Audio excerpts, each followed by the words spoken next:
human music. I like it.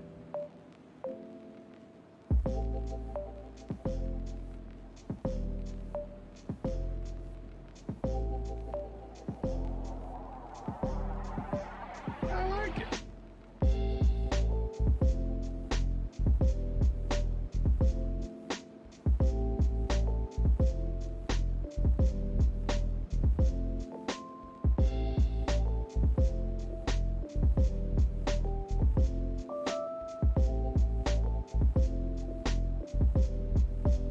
I like it.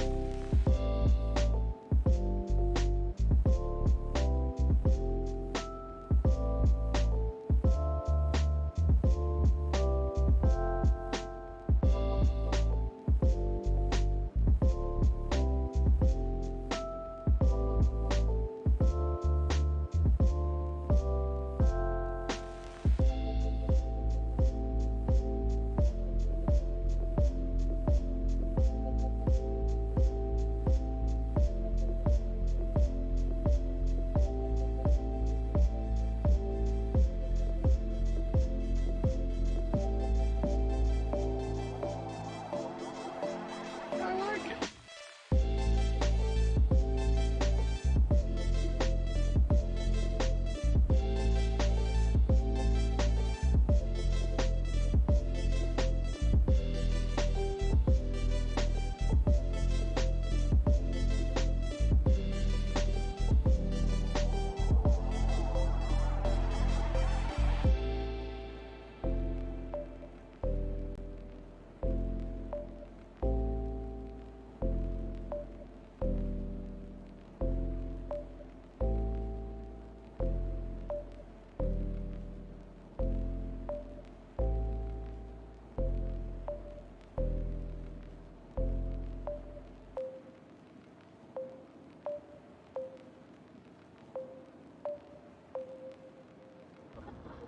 Gotta relax.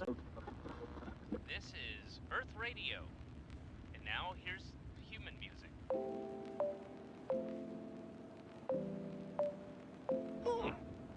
Human music. I like it.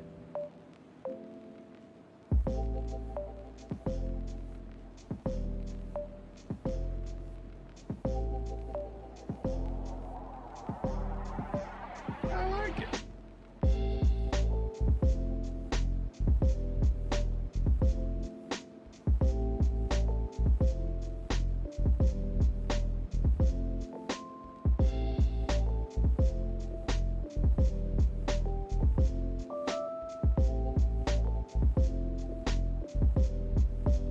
I like it.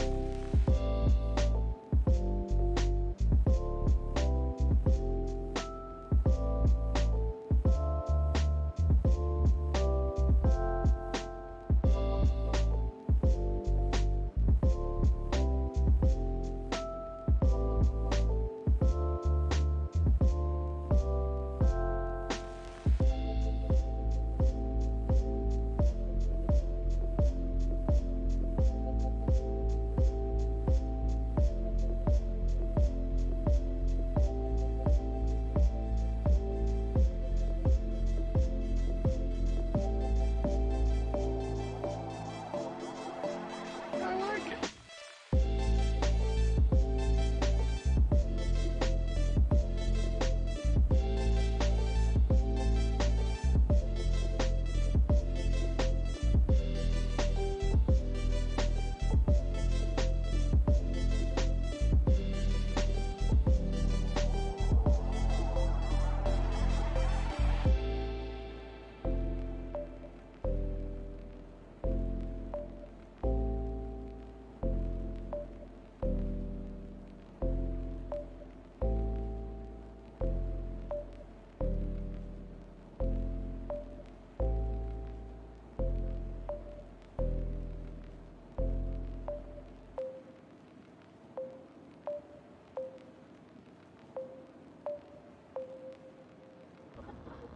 Gotta relax.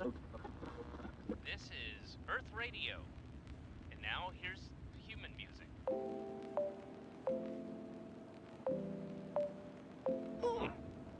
Human music. I like it.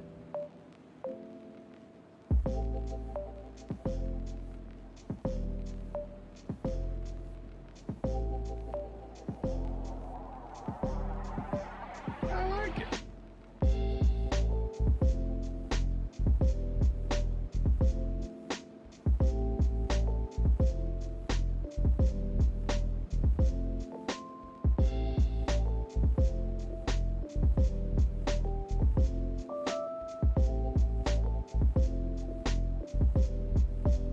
I like it.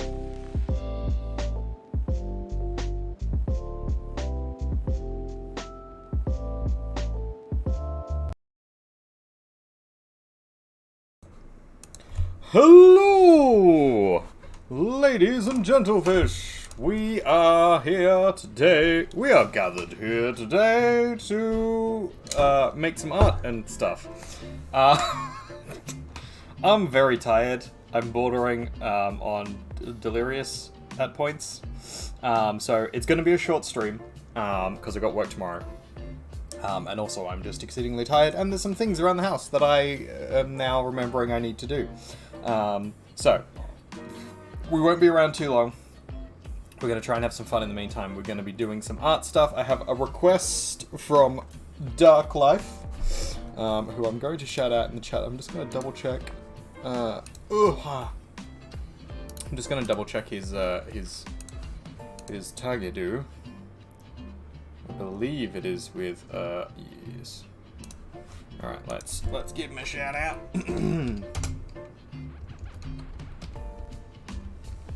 He's currently playing Valorant. There we go. Go and give him some love. He is a wholesome bean. He's a full-time Twitchy streamer. Does Valorant and Sea of Thieves and some other things. But yeah, he's cool. Go and check him out. He wants us to draw a pineapple. So he specifically requested a pineapple. And I have just been looking at pineapples for reference. I did sort of vaguely have an idea of what I was thinking of doing already. So I have a plan in mind, but I was just... here, I'll chuck up. We're just getting some sort of reference images. Generally how we're going to do this is... I've noticed that the pineapple shapes are sort of polygonal, roughly hexagon. So, bestagons, clearly. Hexagons are indeed the best. There's Lizzie Bell. And then they've got these little sort of growth tag things, and then obviously the stem at the top. So we're gonna try and draw one of those and make it look appetizing, and then we're gonna make it awful, because that's how we do. So yeah, we'll play around with that, and then maybe off stream later we'll have a spicy version, but we'll see how spicy that gets. In my own time, and then I'll see if I can post it places. Similar to the potato that we did for who requested that? I think it was Zone 3. Was it not? I'll have to look that up later. It's in my suggestion box in my About Me section, so anybody who's watching can just quickly jump down and let me know. Yeah, it was Zone 3 Gamer. There we go. Cute. Alright, so yeah, that's what we're going to do. I also wanted to show off quickly just some things that we've done. I've changed my channel icon-y thing, just because the picture of me I didn't think really fit or suited super well, just because I'm not super interested in my face being on the things. Not that I super mind it, but like that's not the intention of the stream. So, you know. So I came up with this Mushman. He is one of the ones we did for Funguri. He was little croupy mush boy. And then I just gave him a little... Whoop, why is that doing that?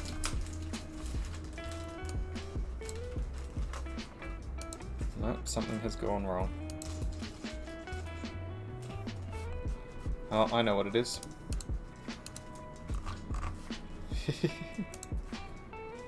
Alright, let's get back. There we go.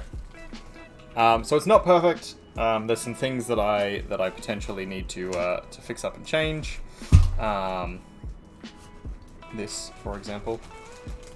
I can quickly do that now. Actually, let's just quickly do that. So we want to remove this keyframe, and then we want to drag this one all the way back here, and then out to there. Does that work? That works! Hey! So yeah, the idea was to have this little animated do where like my artworks will be flipping in the background of this character, which is kind of me. Most of my art is sort of self-insert, so we have to put up with that as a thing. But yeah, so that was the thing I wanted to do, and then I found out that you can't put fucking animated little images as your background, which, you know, that sucks. I'll put that there. We're gonna have a little light going. Yeah, so essentially we couldn't do this. We had to stop it on that one. So that's what we've got at the moment. That's all fine. I'm enjoying that. We might fix it up later, but I'm happy with what we've sort of got with it for now. Then we have our Urban Druid, which this is a sneak peek of what we're doing with it, but more things are going to be added to it. It's going to be refined later. I did this on the channel 2 weeks ago, I think. And then last week I began editing it and animating it and doing more on it. And I've since continued to do that. So there's even more going on now, so I'll just give you a quick play. Well, that's a little fast. Let's slow it down ever so slightly. What time do I need to check that? 7 past. Got it. So let's just go all the way back. Here we go. I'll slow it down ever so slightly more. Alright, so this is this kind of like urban druid character that we've got going. I don't know if that's just going to keep going. It is. Oh no, there we go. There is an end set, thankfully. So the idea is this kind of like druid character that lives in an urban environment, and then how the spirits would then interact with this character. So we've got these little spirits, which are all the colored characters, and then we have obviously our urban druid just kind of sat there stoically. Yeah, so I'm going to be doing more on that. I will. Hello. Hello. Goodbye. Goodbye. Drive safe. Thank you. Don't work too hard. Go to bed early. I will maybe do that. Don't do too much housework. I will Nothing is necessary. It can't be done later. definitely not do that.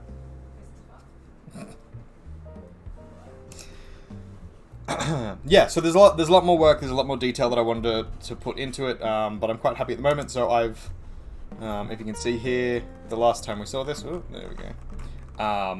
The koi was not as detailed. It is now significantly more detailed and outlined better. I've still got some work that I want to do on it, but it's looking much better.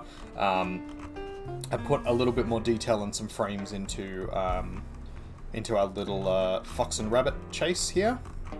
So our little fox and rabbit there, and then we've got our bird, which is still very rough draft, but that's going pretty well. And then the snake here, which I kind of spent the most time on, like the first time I did it.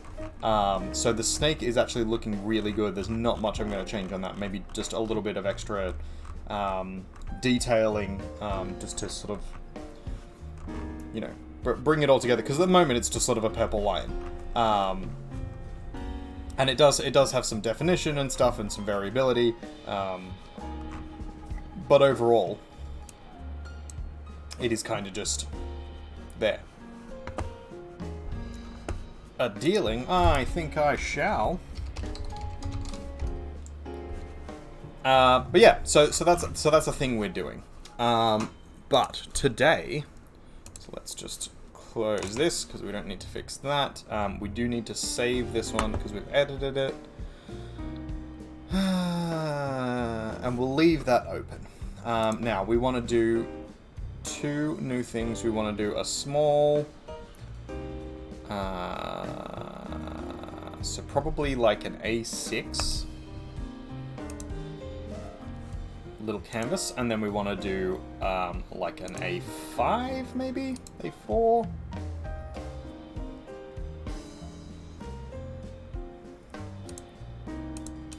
Probably an A5. Let's go with an A5. Doesn't have to be massive. This is kind of for a play around. It was a request. We were specifically asked to do this. But at the moment we're playing around with ideas more than we're, taking anything too seriously.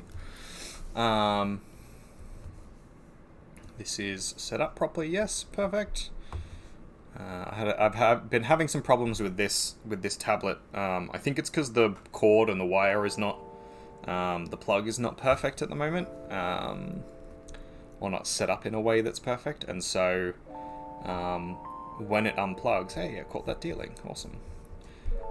When it kind of unplugs itself, we end up with the program no longer registering it. Even when you plug it back in, it just says, nope, that doesn't exist anymore. Which is really fucking annoying. You're set up in a way that's perfect. Oh, thanks, buddy. But yeah, so it will then just like take off all the settings that I use for these programs, and it essentially makes using the tablet like 1 billion times harder, and therefore unworkable for the stream. And the only way to reset it is to reset the entire computer. So turn it off and turn it back on again. And why that's really annoying is it would drop the stream. So as soon as that happens, that's the end of the stream. So if I ever suddenly stop streaming in the middle of an art stream, that's probably why, for one. And then also just, like, I would hope I have the spoons to come back in if that happens, but, there's no guarantee. So, we've got a pineapple, basic geometry. It's a ovaline spheroid. That is, it's extended at the top and bottom, but otherwise it's generally a sphere. Teaching is hard. Teaching can be hard, yes. And then we have these kind of organic structures, which are approximately hexagons. I'm not making it too... I should make them better first, because I can then make them more organic afterwards. But this is the general structure. You've got this kind of like almost football, but kind of rounded at the ends shape. You've got the spines on top. Curves into almost flat top and bottom. General structure. Wrong hand. There we go. General structure. Oh, my neck. How best to do this? I think if we start in the middle is probably how we best do.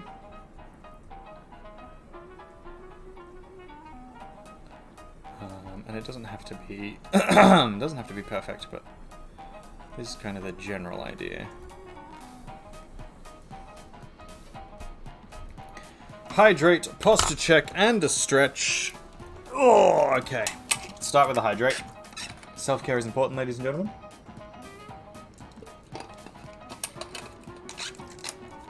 Hydrate so you do not dehydrate. self-care into the chat. Stand up. Oh, while I'm standing up and stretching, check out fucking merch. Nope, no, okay. Can't fucking see a thing. Oh god, it's all falling apart. So this is the hoodie. This is the Arbitrator hoodie. It turned out really well. I'm not super sold on the hoodie itself, so I think I'm gonna go into the blah blah blah and self-care twice in 5 seconds. So I'm probably gonna go in and manually change it to a different style of hoodie that they've got, just because a couple of the other ones are a little better, I feel like. It might be that I just picked the wrong size, so I got a large. The large in the other hoodie was great, and the large in this particular style, because it gives you like 5 different styles of hoodie to go from. 3 that are like unisex, and then 1 that's male specific, 1 that's female specific. Ugh, dying. And the problem I found with this one is that like it doesn't really have elasticated cuffs or like, I don't know what that's called, like the belt trim, basically like the bottom of the jumper. They're not elasticated, they're just kind of fabric, which would be fine if the sizing was a little larger to accommodate for that. The problem is it's not, so it's quite tight. So I'm gonna fix that up. The Mush Dragon one is perfect. I've worn the Mush Dragon one and loved it. The Mush Mimic one is pretty good. So that's not bad. The Arbitrator one, I would say, get a size up. I got a large. I think I would have benefited from getting an extra large. Not in the waist, not in the chest, but just like lengthwise in the arms, and then how tight the cuffs were. Because like, you know, I got a bit of a belly, a bit of a dad bod going on. It wasn't the sizing in that sense. It wasn't that I was too fat for it. It's just that like there's no give like the other ones have. So I'm gonna change. I think it's a champion hoodie or something for the Mush Dragon one. So I'm probably gonna change it to that. Just because that seemed to actually work better. They're sort of comparable in comfort in terms of like heat and softness, but the other one seems to sort of fit better. So I'm going to change that around very soon, probably in the next couple of days. I might also add in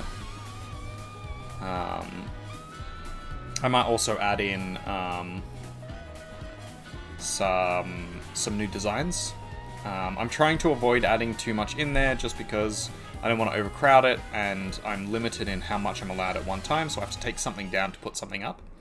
But given that, you know, there's not been a massive influx of people purchasing what's there, I'm going to change a couple of the designs that I'm not super happy with, just that I think they could be refined a little better. So we're going to play around with that. What I am doing at the moment, I've just put in my sort of grid pattern, my hex pattern, and now I am sort of deregistering these. So I'm trying to make them less of a repeating pattern by giving them sort of an organic edge, rounding some of them out slightly, making some of them a little bit harsher, making some of them a little darker. I'm going to try and make the ones on the edges a little smaller because perspective. And see if we can get that to work. Let's swap over. I don't think this song is quite doing it. This is our music playlist, our art playlist, art stream. It is all stuff from Epidemic Sounds. So if you particularly like a song that you hear in there, do let me know. I can make sure that it plays more often. But also I can give you suggestions of like what you might like if you wanted to get Epidemic Sounds, or if you just wanted to...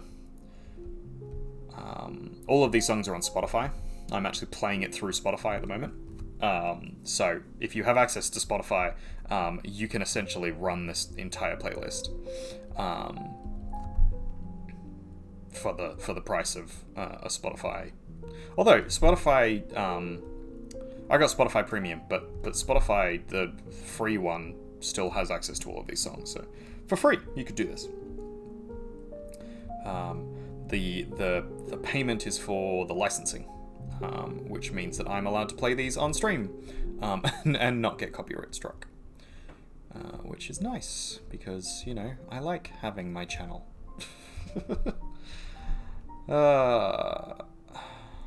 Work again tomorrow. Tired. I went and did I went to the optometrist today and got my eyes tested. Nothing has significantly changed, which, you know, good. And use them in other content. Yeah. Yeah, you can use them for streaming, you can use them for like videos or animations or whatever, or like I believe, though I'll have to double check this to confirm it, so don't take my word for it necessarily. But I believe part of the licensing allows you to make like parodies or covers without having to pay royalties, because you are currently paying the royalty on it. So that's cool. Epidemic Sounds has a lot of like sound-alike stuff. So there's a lot of like similar things that you can find. The range isn't massive, but it's more than big enough for anything I would need. So that's cool. I like that. All right, we're looking good. So now we've just got these like little spur. I believe these are like these stalks. Like in terms of like a biological function, these kind of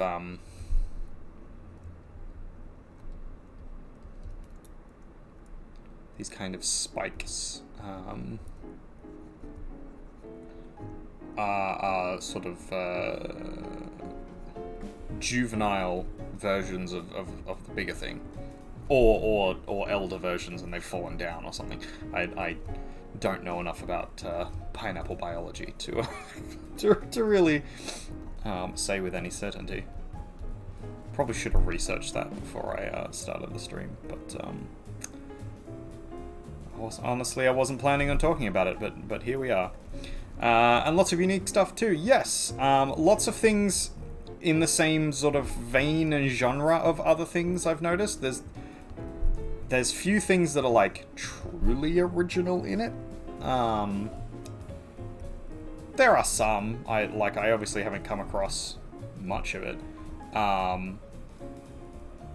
But it's definitely like unique spins on things. So like unique spins on genres, or unique spins on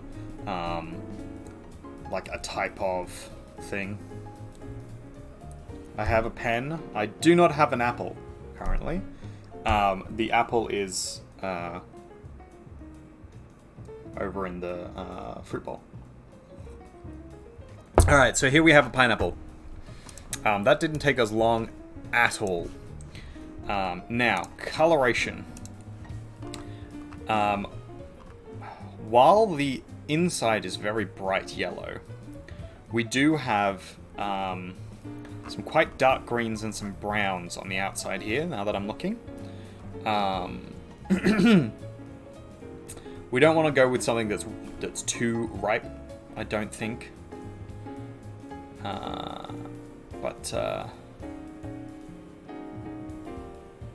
yeah, we'll play around with it. Some yellow, some brown, a little bit of orange, a lot of green, and then some yellow, some highlight yellow tint, and probably some whites in there. It looks like. So we can start that pretty easily. We're going to start with our greens just in our background. Oh, sorry. I had burritos for dinner, and they're trying to attack me. Drifloon. Another of the terrible and horrific Pokemon in the Pokemon world. Drifloon. Pokemon that steals children.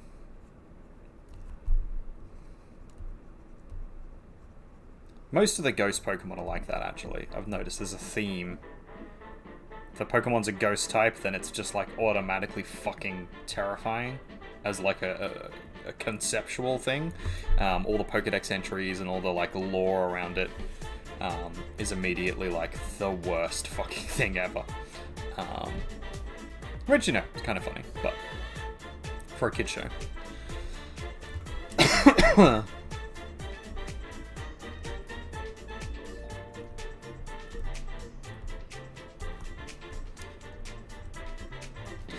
So, if you have any suggestions, ladies and gentlemen, in the chat world, in the stream world out there,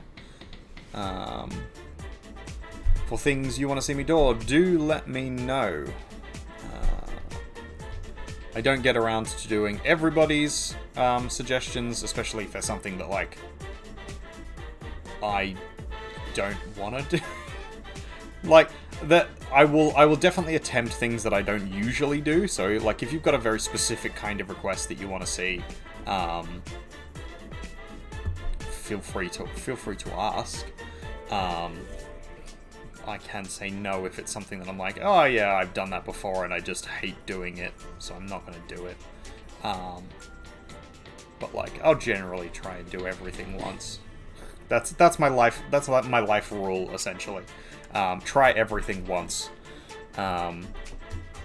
If you don't give everything at least an attempt, go, then you can't really say that you've tried a thing. And I kind of think you probably shouldn't comment too much unless you have experienced something, or have like an intimate knowledge of it.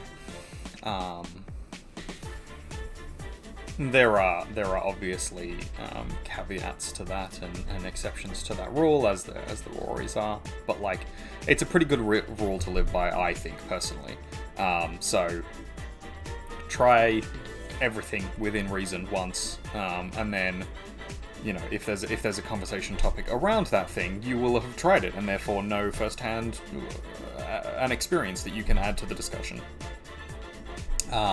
Or you at least can understand where other people are coming from because you have yourself experienced the thing. This obviously goes for, like, relatively normal things. I don't know how to caveat this. Basically saying, like, don't rob people or, like, commit violent assaults. This was more like, hey, you know, like skydiving or, I don't know, drug-taking behavior or a particular type of food or something. Like, you know, don't just sit blindly knocking insect proteins, or like eating crickets and things if you've never tried it, or like vegan lifestyles and vegan meals. Unless you've actually gone and like tried vegan cooking and cuisine, don't just blindly sit and say, oh no, there's definitely no vegan food that's good, or like vegan lifestyles are all shit. It's like, well, you don't know because you haven't done it, so you don't have an experience or a platform to say it. And then there's a lot of like, there's a lot of that, what's the best way to say this? Like idle posturing. People be like, without having done any research, will be like, this is the situation, and they sort of blindly know because of something that they were told or half heard or half read at some point, and they haven't actually done any sort of significant amount of research into it. That's always frustrating to me. This is someone who... I'm not vegan at all. I would not be a vegan. I have no interest in being a vegan. I have, however, lived as a vegan for a very, very short while. And I cook vegan meals for my wife. And have been to many great vegan restaurants. I personally would never do that. But it's not a thing that I would sort of advocate for blindly being against, because I think there is a great stupidity in that. And I do quite often have to argue with people about it, because we live in a very country town. We live in a former abattoir town, which means that much of the culture of the town was meat and meat eating and meat raising. So people are very against vegans and veganism and vegetarianism, but mainly from a standpoint of ignorance. That they don't understand why someone would do that, and so because it's different, it's wrong. And I think that's a thing that we need to get away from as a society, of being like, outside thing is bad. Definitely there are bad vegetarians and bad vegans, as there are in every group and category, and definitely there are deficiencies in a vegan diet that you have to be careful of, that you have to like make an effort to actively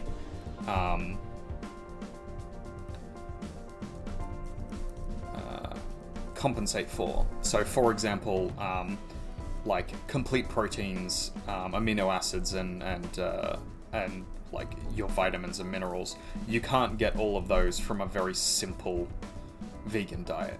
It requires a lot of effort, and a lot of variety of some quite expensive vegetables, or fruits, or grains, or legumes, or things. Also, farming practices in general are not particularly good for the environment, or good for, animals, or good for whatever. Even your standard, like, soybean farm kills hundreds of thousands of animals over the course of its crop yield. Tens of thousands, probably, is more likely. But like, anytime you have to till a field, anytime you have to harvest a crop, anytime you use a pesticide, even if it's a natural pesticide, you're killing heaps of things. Not just insects, but like rodents and reptiles and like birds and things. Just incidentally as part of your farming. That's the cost of life and farming, of being able to feed people en masse. So, like, there's an aspect of, like, the high horse thing doesn't really work, but also, like, it's someone's life choice. If they want to do it, go for it. Fucking awesome. I don't think we should be dictating that excessively to people how they should feel about a particular thing. This pineapple is looking pretty good. It's looking pretty tasty, my friends.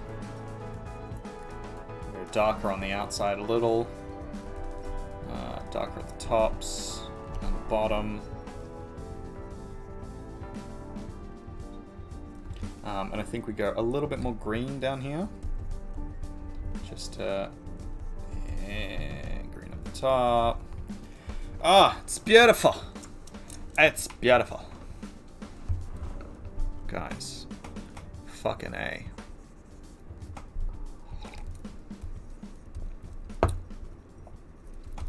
Alright, now we have a nice highlight color, which we're going to come over the top here, and we're going to just like the very tips.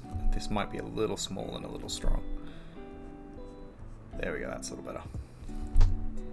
Just want to highlight the tips of the pineapple here.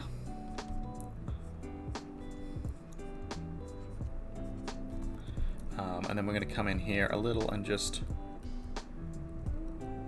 some of the edging here could do with a little little differentiation in color. So why we would do this, the highlights and the shadow help to add definition and pop to make it more realistic. It also gives us a directional definition, so you'll notice I'm doing it approximately on the same side, this kind of a right bottom hand side, and then a little bit on the tops here. So that's the idea, being that our light source is coming from this side. There we go. Yep. So sort of like bottom left, side left kind of thing, and then is being like scattered through the room, bounced through the room, so that, you know, other aspects of this plant are being highlighted by it. That gives us greater definition. It also makes it look less uniform, which makes it look more realistic. Is essentially the idea here. So we want to put something a little bit darker on this far side, just to balance that out a little, add a little bit more definition. But it's looking good. We're looking pretty happy days. We've only spent like 30 minutes on this thing. So we're going to keep working on it, make it look even better, and then we're going to switch over to our semi-spicy version, and then I will do the very spicy version in our own time. I am not sure when exactly, but I will find a time, I am sure, to be able to spice it up.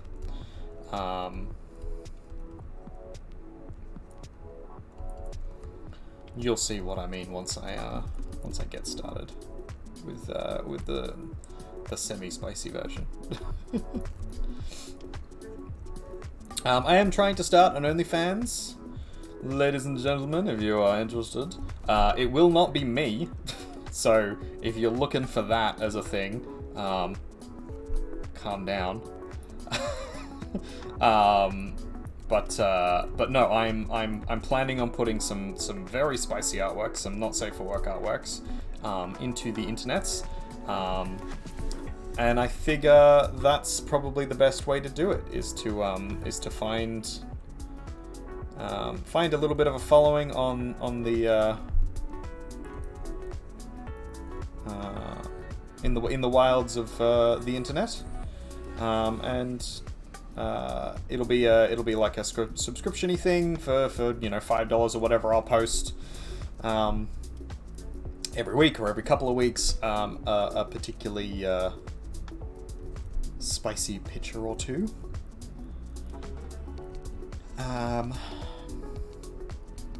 Just because I can't post them on Instagram. I can't post it.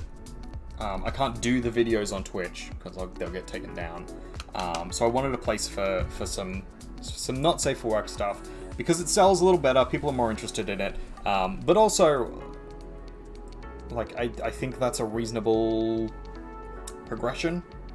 I want to get better at anatomy. I want to get better at doing some more like cartoony styles, comic styles. So moving into some hyper-realism and some realism anatomy is going to be good. And then some, on the other end of the spectrum, in portraiture of like cartoony proportions and things like that. And there's a thing in Japan where if you start as like a hentai artist, you have a significantly higher chance of ending up in like actual anime and manga.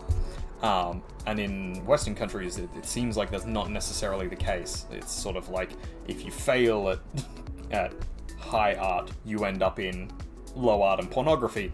I've done the high art thing. I think now I would consciously like to move a little bit into the pornography side of things, just to like diversify, see how things go. Also, I think there is a market there. There are definitely people who would want that. So, you know, going where the money is, need that money.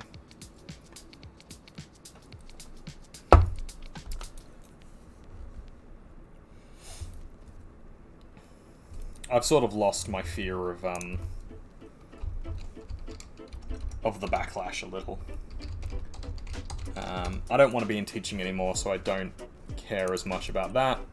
If I got kicked out for ethical reasons, I think I would happily, confidently stand on like, nope, I was just doing my other job, and there's nothing wrong with that. Like, if you want to fire me for it, then sure. And then I will just, go and do that full time. So it would give me a prompt to not stick it out anymore, which is probably a good thing. I really should just not stick it out anymore anyway. But I know me. I like comfort zones. I like to push myself out of them. I often, maybe not often, I regularly, it's kind of a synonym, isn't it? I'm trying to look for the right word. I occasionally, there you go. I will occasionally push myself out of my comfort zone to make a new comfort zone, like a few centimeters out or a few meters out of where I just was. And that seems to work quite well for me. But I do notice that I then, I get comfortable in that zone and then have to, like, push myself out further again. So that's the thing I'm trying to work on doing, is just being like, nope, I'm going to be comfortable in this next section. I'm just gonna fucking jump and do it. Tattooing was one of them. Teaching, actually, ironically enough, was one, because I'm fucking terrified of public speaking. When I was younger, here's a story. When I was younger, they always used to make us do speeches at school. I don't think much hasn't changed, except that now they offer alternative like options, essentially. So you can do like mixed media things. You can do pre-recorded things. This is basically just to sort of stop bullying, because they were worried that, like, the kind of kids who are really upset about this kind of stuff are the kind of kids who will do it poorly because they're freaking out, and sort of reasonably so, and then get picked on for it. So they were like, okay, well, let's give them an alternative opportunity, or a different avenue that they can go down if they want to, which I think is a great idea, honestly. But it does sort of lead to the situation where the person then doesn't have to confront that situation, and so they are then never going to find that comfort zone. They're never going to push themselves into that if they're never forced to do so. It's a very rare person who will actively push themselves out of their comfort zone, and with good reason. Like, being out of your comfort zone is not a nice thing. It's necessary, but it's not nice. So very few people will do it. Even I don't do it all the time. So I'm not begrudging anybody else. But yeah, so story. We had to do regularly speeches at school. We had to do like one for each subject, and then English usually had like two, and that was like almost every year. It was rare that a subject didn't have it, except for like maths, or sometimes the tech subjects, so like TAS or woodworking, metalworking, graphic design, drawing, that kind of stuff. But any of the humanities subjects, any of the sciences, all had speech requirements in their subject. So you'd end up doing like 5 or 6 in a year, if not more. And I hated them with a passion. And this was in primary school. Actually, it happened twice, technically, but the second time managed it much, much better. The first time it happened in year 5 or year 6, I forget which. And it was the first time of like having to have written a speech on my own without the help of anybody else and then get up and speak it. And rather than it being just my class, it was the whole of the year group. And it was actually, because there was one combined class that was like years 5 and year 6. So it was like the year above or below me, I forget which, as well. So it was like that plus an extra class, essentially. And I just lost my mind. I got up, I couldn't speak, I was shaking like a leaf. I tried to begin starting my speech. I got half a word out, literally like squeaked a noise, and then just vomited. And that was it. That was my entire speech. It was just bleh. All over the area at the front. Just managed to miss the front row of kids that were sat down. Yeah, I didn't have to do the speech. I just gave my palm cards to the teacher afterwards, not at the time. But I gave them to my teacher and they just marked that because, you know, they weren't gonna make me do it again. But they still then made me do other speeches throughout the year, which I thought was fucking rude. But yeah, and then it happened again in high school. This was in history class, or geography? No, history. Taught by the same teacher, but, like, either semester. So you swapped. You did history for a semester and then geography for a semester. This was during the history portion. I can't remember what it was about. It was an ancient civilization of some kind. I don't think it was Egypt. I think it was, like, Mesopotamia or some other, like, it was one of the, like, non-big standard do's. Oh, I forgot to take a picture of this for my loaf. She does not have COVID. She has to test every single day she's at work. And I mean, I understand, but like, such test. My family, a lot of my family at the moment, has had COVID recently, so it's been a bit of a concern in time, but we're doing okay. No one's dead, so that's good. That is obviously not a dig at anyone else.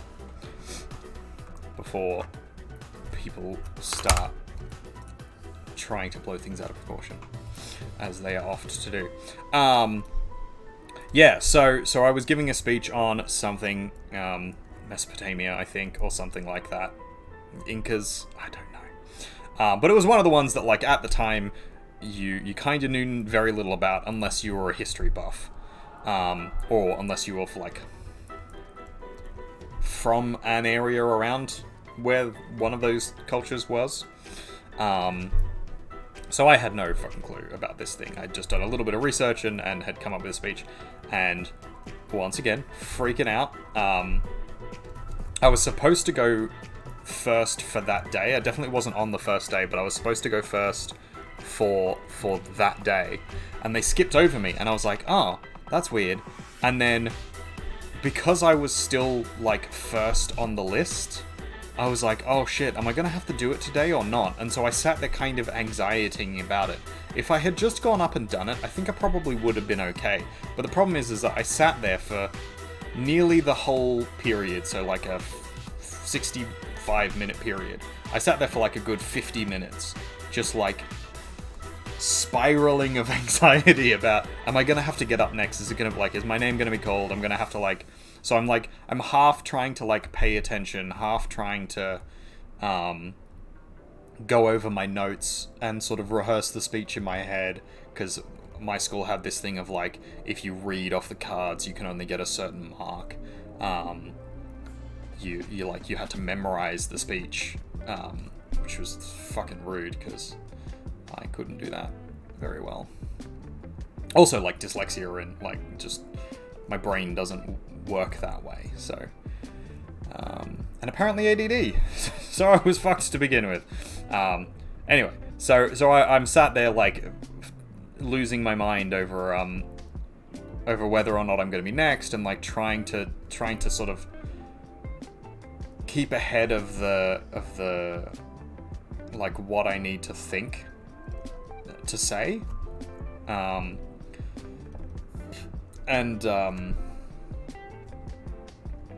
so after like fucking 50 minutes, finally the teacher's like, okay, I think we're all done, and then she's like, oh no, wait, I missed someone at the start, and then because there was no mark next to my name, and she just realized, because I saw the list, she just completely skipped over me, and then she's like, okay, yeah, like, Chris, you come up now, and I was like, oh, fuck. And so I went up, and I've been like anxiety ridden the whole time, and so I'm freaking my tiny little head out.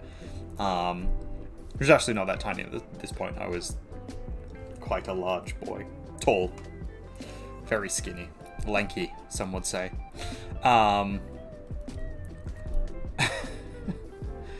And it did not end well. I managed to make it to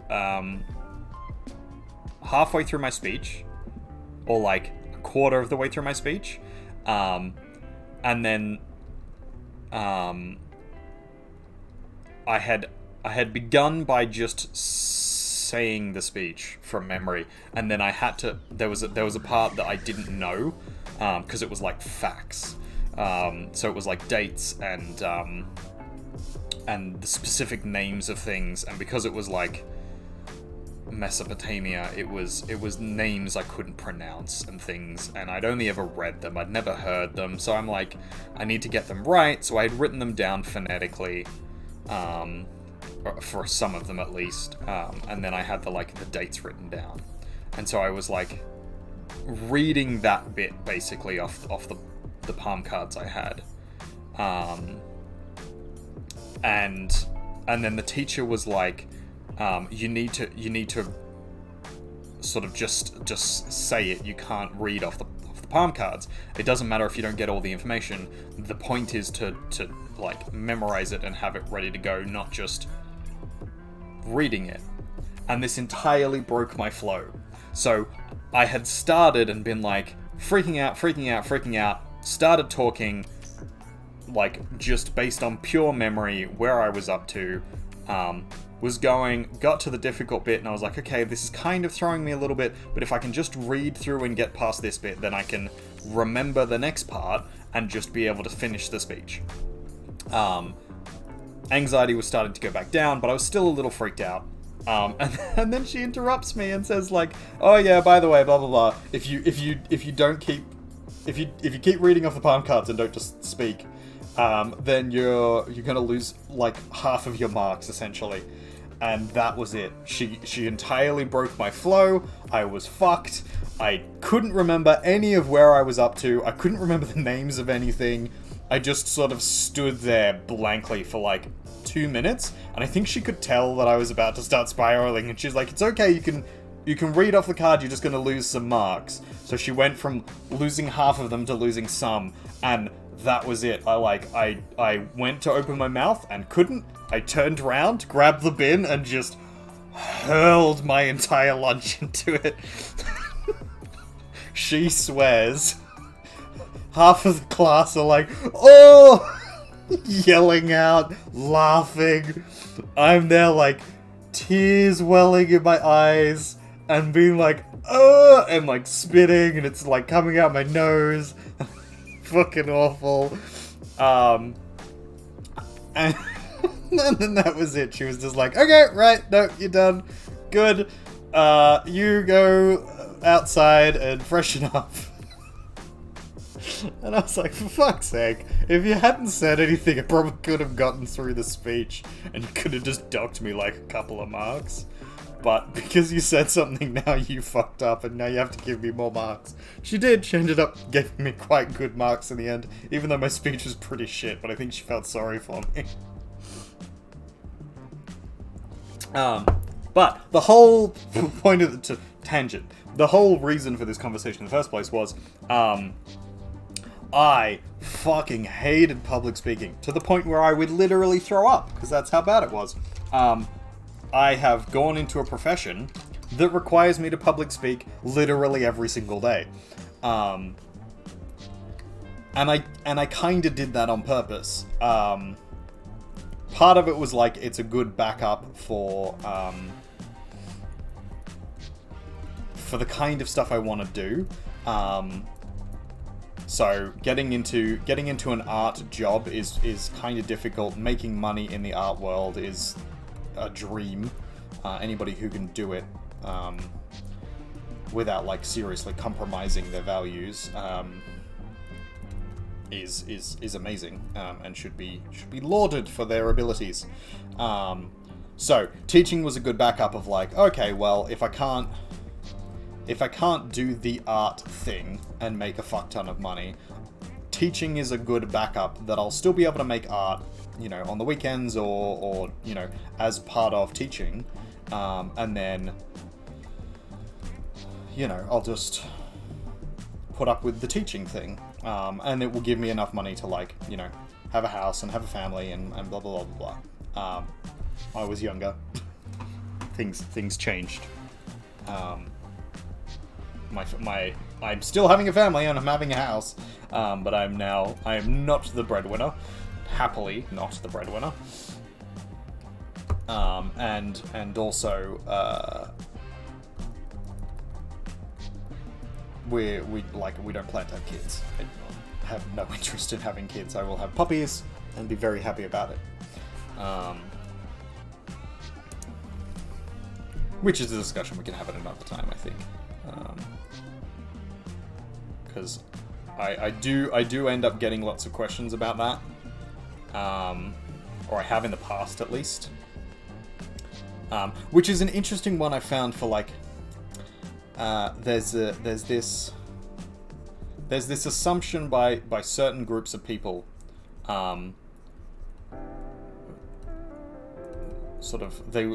people would probably call them feminists but just like groups of people who have an assumption about the world based on, either their personal experience or based on, what they've been told or whatever. But the idea that, there's no expectation on men to have kids and to look after the kids and that kind of stuff, and that they don't get, asked or bugged about it. I used to get bugged all the time about kids. Not so much in my family specifically, not from my family. There was a little bit of it, but there was some expectation. But it wasn't particularly severe. But outside of my family was huge. That I would tell people that I'm not particularly interested in having kids, and I would get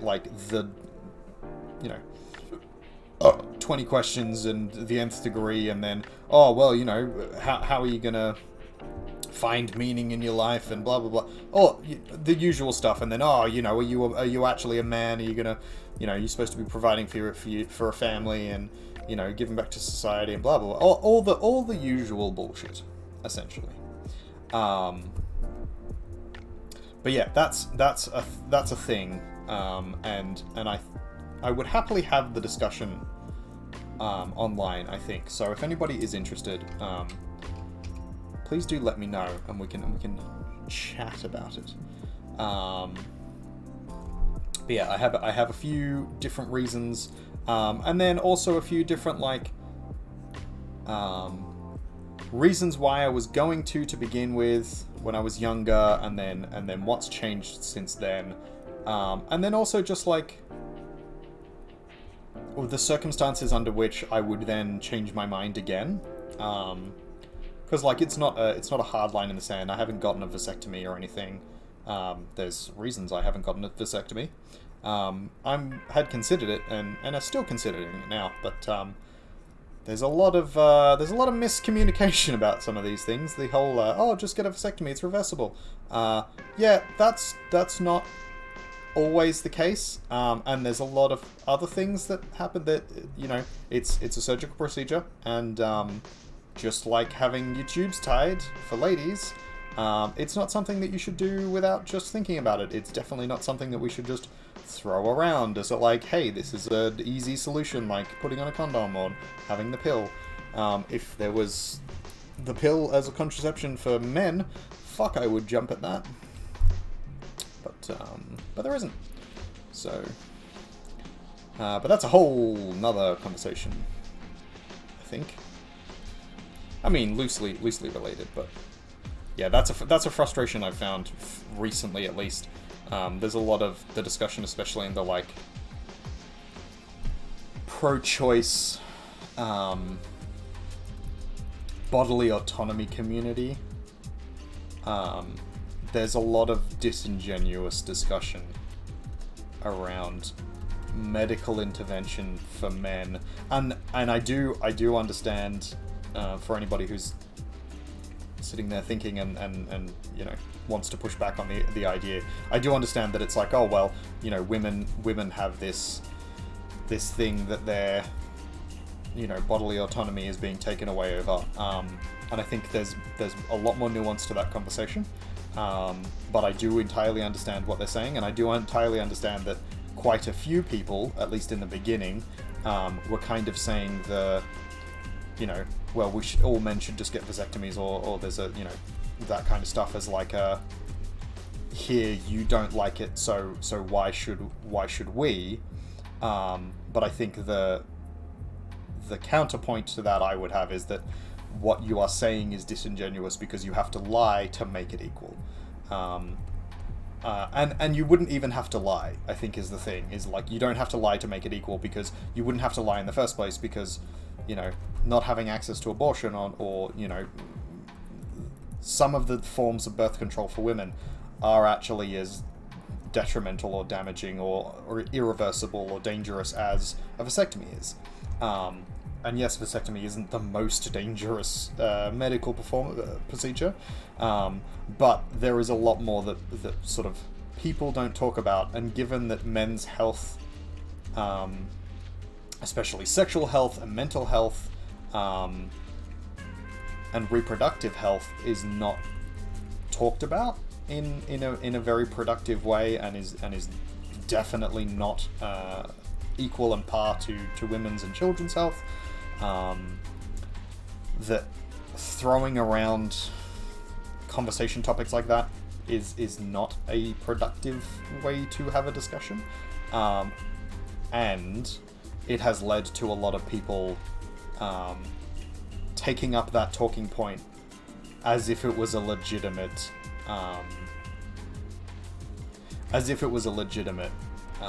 point, like trying to say, oh yeah, we should actually legislate this, or yes, this is a reasonable solution, why aren't we doing this?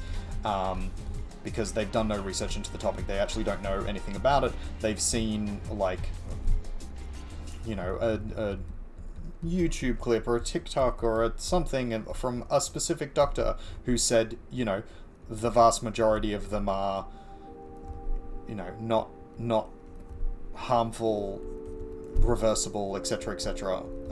Same as with that birth control thing. There was a male birth control pill that was being tested, and there was a lot of people being very vocal about the fact that the thing was, that the study was cancelled, and being like, oh, these men can't hack it, blah blah blah.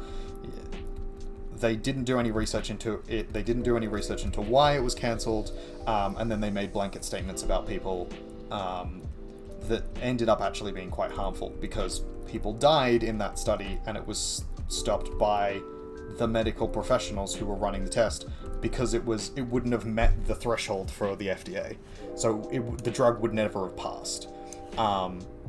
Yes, there was some parallels to the pill, or at least some of the pills, because there's multiple for women, and that's, you know, something we should definitely look into.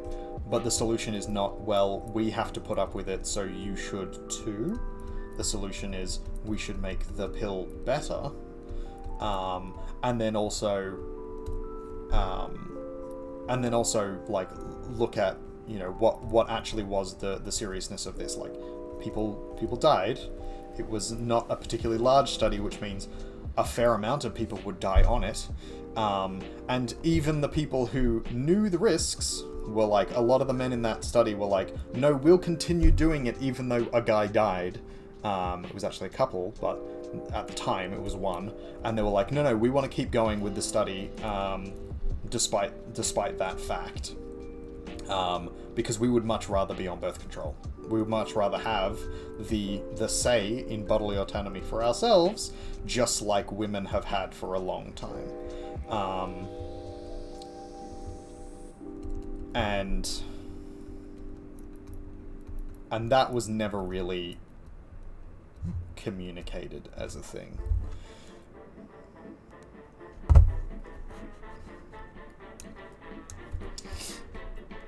Which gets back to my not original, but one of the points that I made of, making sure that you actually have done the research or experienced it yourself. If you haven't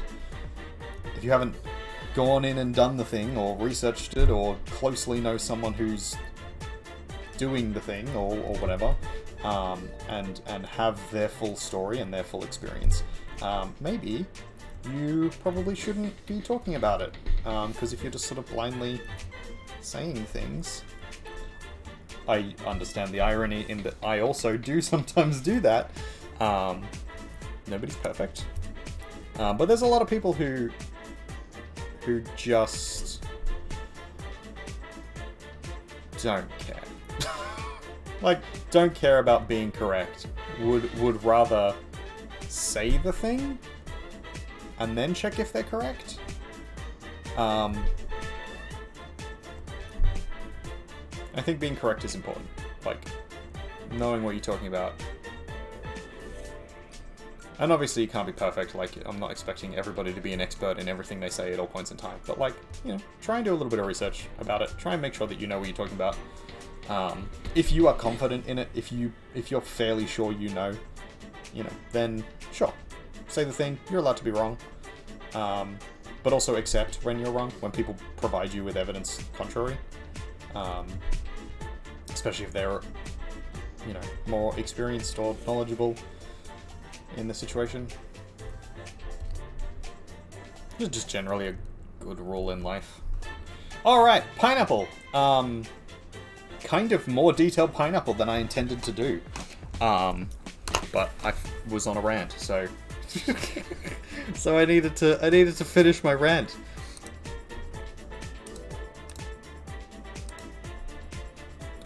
This is how you tell in digital art if your color mapping has gone well.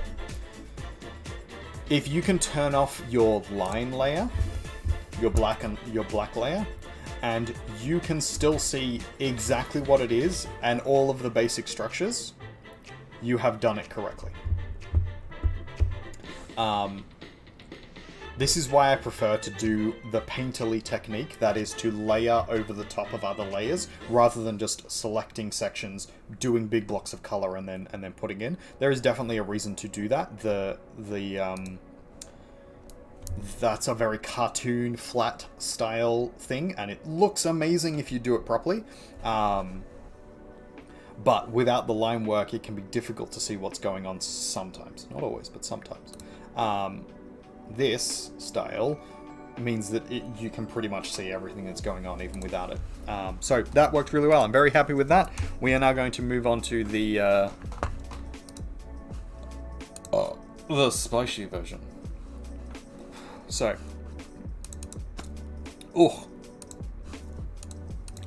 actually, let's see what it looks like without the... Hey, I've done a pretty good job there. Who is vubbing me?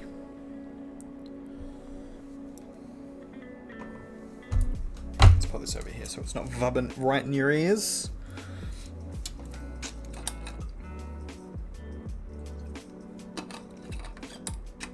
Time is at 10 o'clock.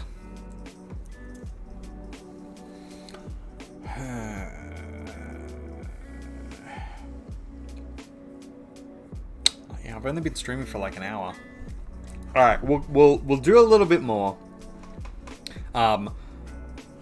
We'll do the spicy version. And then, yes, so we'll catch it as a rule. We'll do at least start the spicy version, and then we might not finish it, and we'll raid in to someone else, possibly Cognitive Beard if he is the streaming.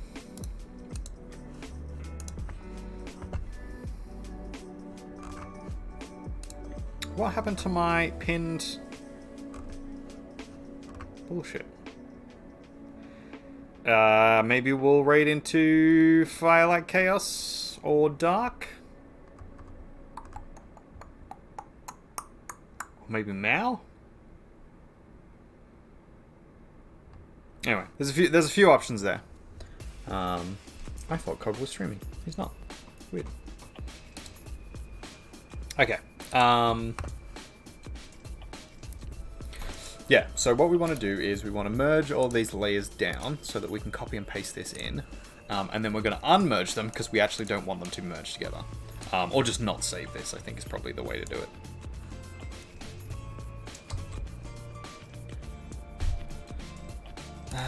Yeah, so don't save, and then we're going to paste this as a layer at the top. And then we're just going to foots with it. Maybe I should have gone with an A4. That's right.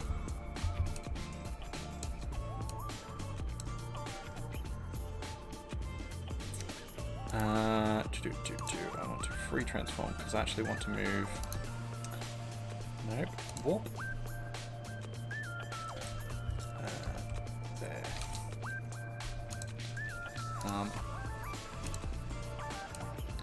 It's gonna let me do this.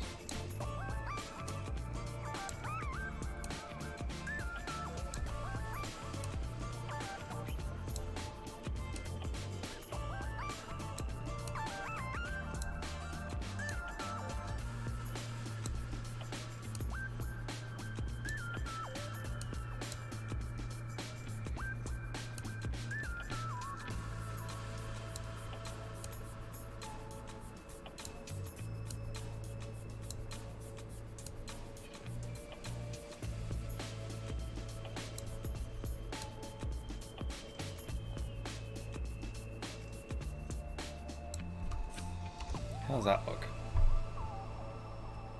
Not bad. All right.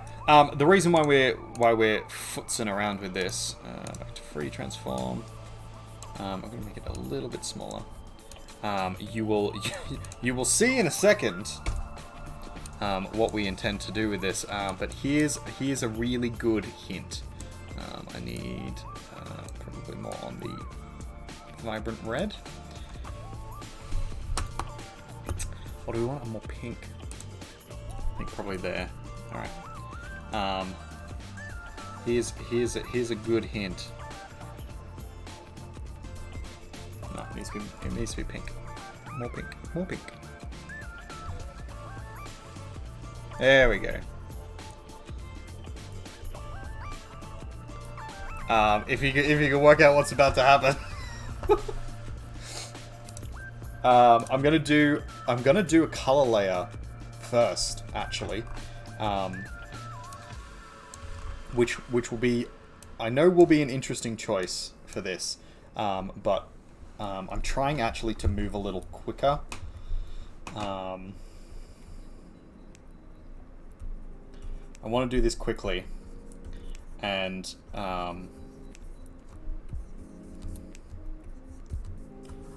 I have a general idea of what I want this to look like, but it's not perfect. So, but you're gonna get the gist of it pretty quick.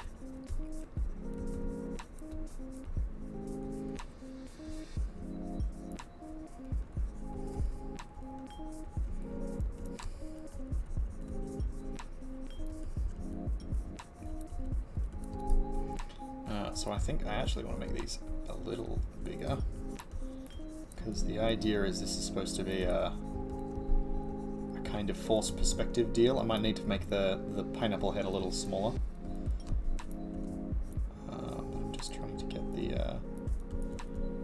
get the feel right here.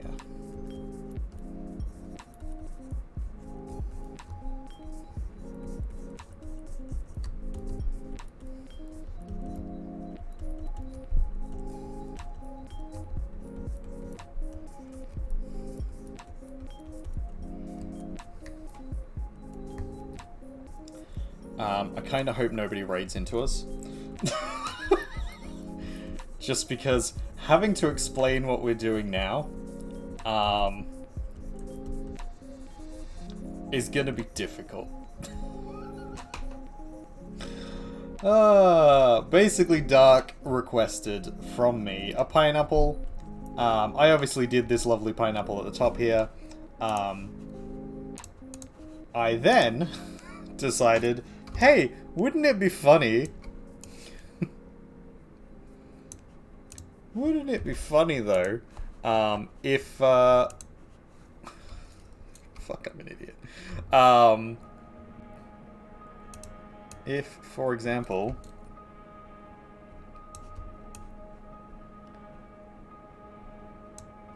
yeah, there we go. If, for example, the pineapple wanted you to eat them. Get it?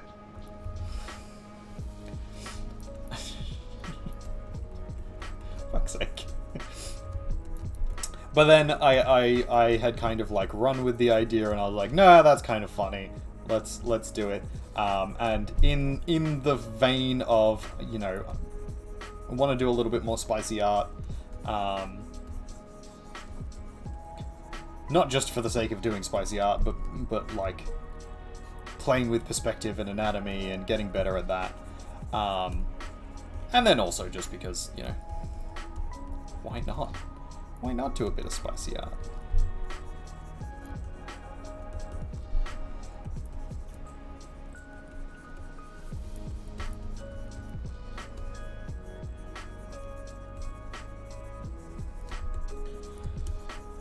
So this is essentially going to be our, like, back layer here.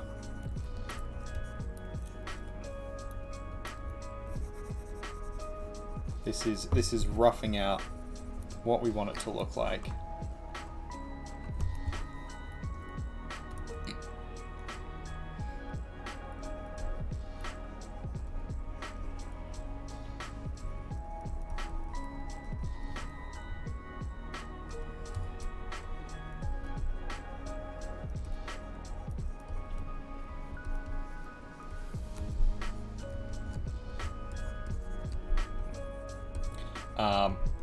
And then in my own time, just for shits and gigs, I figured what I would do is go in and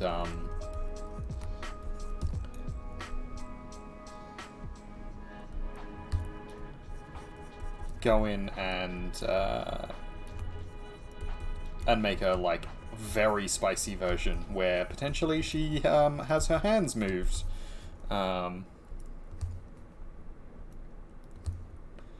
For our equal opportunity offenders, and our otherwise inclined folks in the chat, don't worry. I do intend on doing a series of sexy males figures as well. So you will be catered to, don't you worry. I have already done a few in our mushroom series. Some of them have been on the channel previously, not all of them have, so I will be posting them somewhere. I'm not sure where yet. I'm hoping the OnlyFans, but we'll see how we go. And they will get progressively more... I was going for pinup, but they're going to get progressively more spicy as we go on. If anybody has requests, do let me know. We have a Discord, we have a few other things, so like there are places and opportunities if you particularly want to see something. So don't feel that you can't make suggestions. That is entirely what my channel is all about. you know, building a little art community together of things that we like and things that we want to see. You know, obviously I have my own personal preferences, so I'm not going to do everything you ask, but if you've got something in particular you want to see, just, you know, let me know.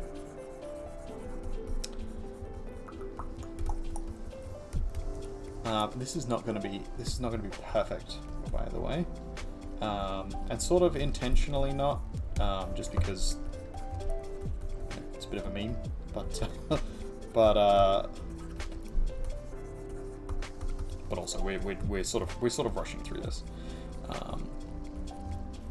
so don't take this as a proper anatomy study or anything like that. You will see no perfection here.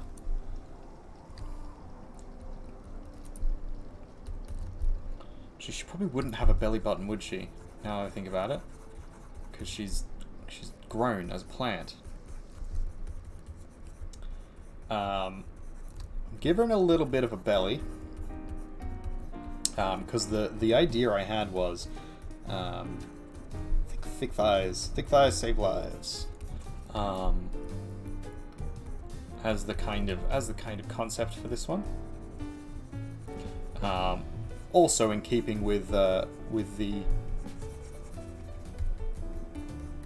great artistic and historical practice of curvy ladies are the best to draw and art. And if you're gonna want to eat a lovely lady, why would you not want her to be a little thicker? Let's be honest. I am partial to a thicker lady.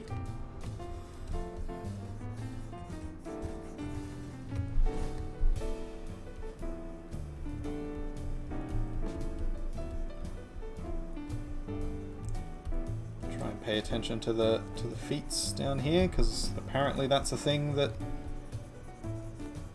people out in the stream worlds like.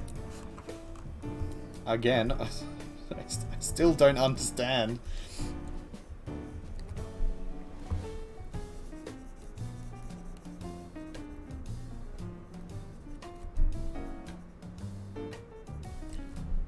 Not kink shaming, I'm just kink asking why.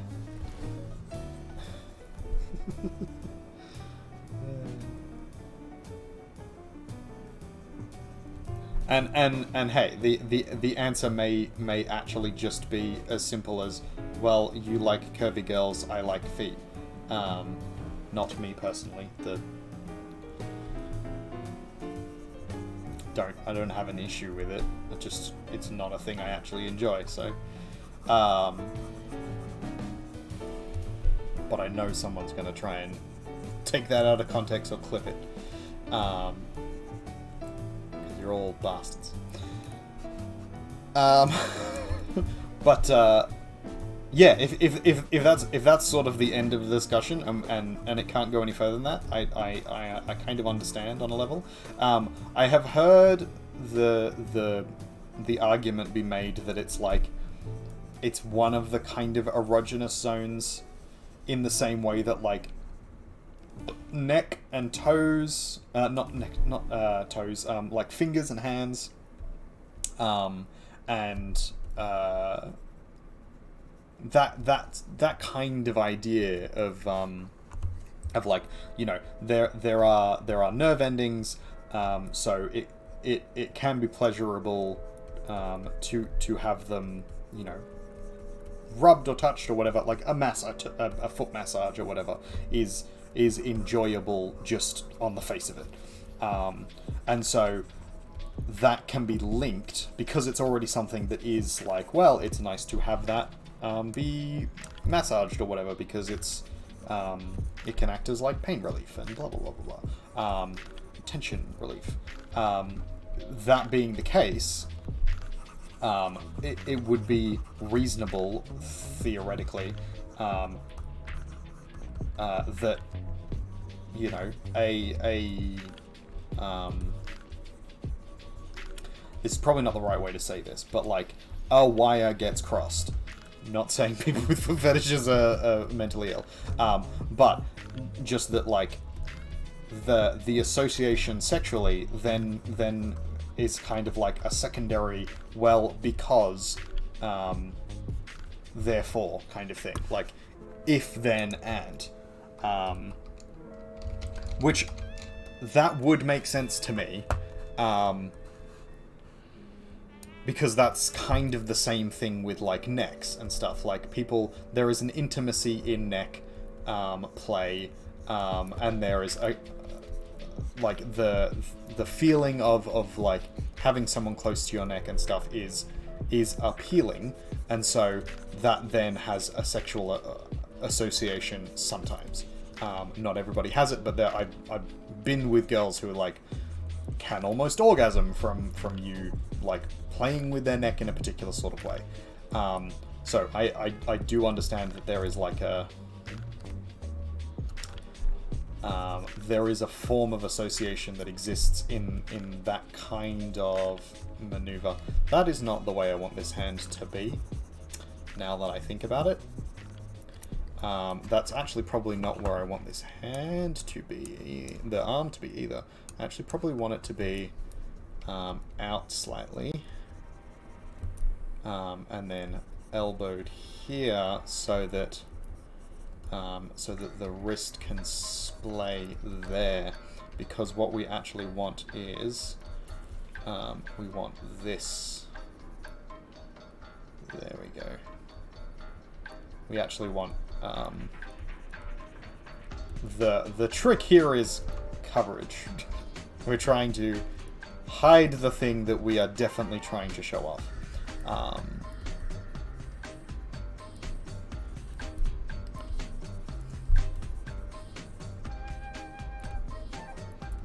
So we're just gonna... There.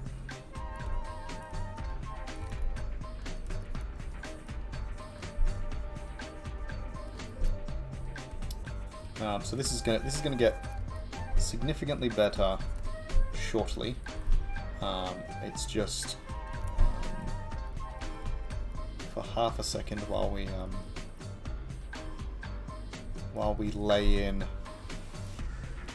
our general locations of things.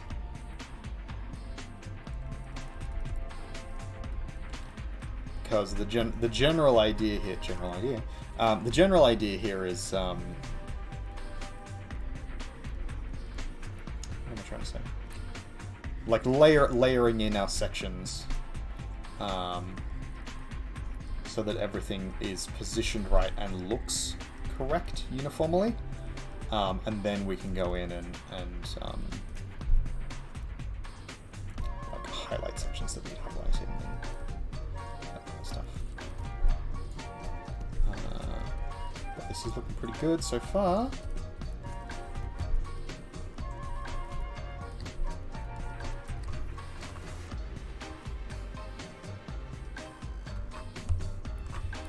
Yeah. This is so stupid. Just the fact that I'm doing this at all is just ridiculous. Streaming, man. Wild.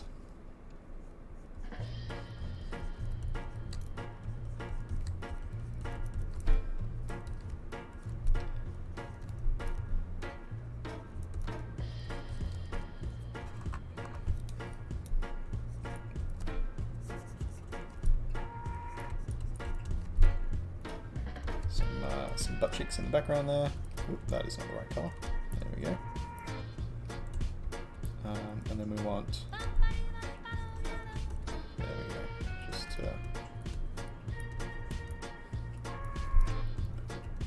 because we kind of want to obstruct this, but still, like, very heavily hinting at where we're going with it.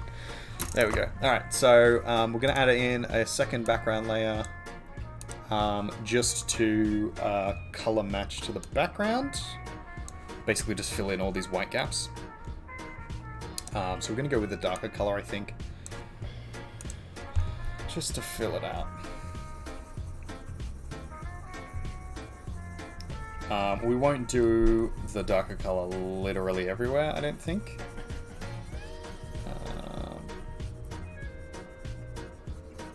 We'll start with it just to see how it looks. That's not bad, actually. I'm just trying not to lose too much of the definition that we just put in, like we literally just put in. But I did color most of the important sections already, so I'm doing pretty well there. So obviously, this is what has to happen next.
Ah, God, I'm an idiot.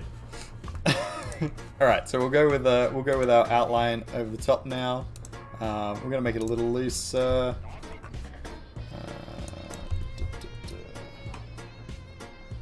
I don't know if I'm gonna try and match this top sort of plan down here at all. I don't think it would be a bad idea to. She has a very tall neck for her body type, but I don't dislike that as an idea. Yeah, I don't know if I'm gonna try and match this. Sorry,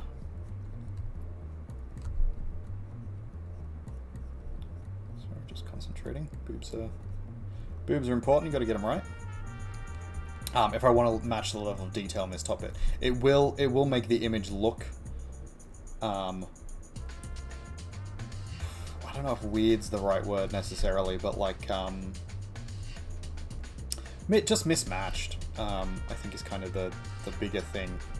That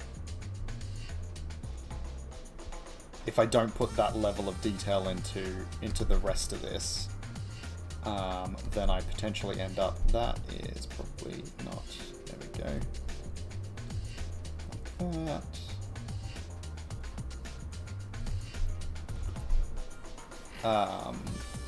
Then yeah, it'll look kind of out of place. And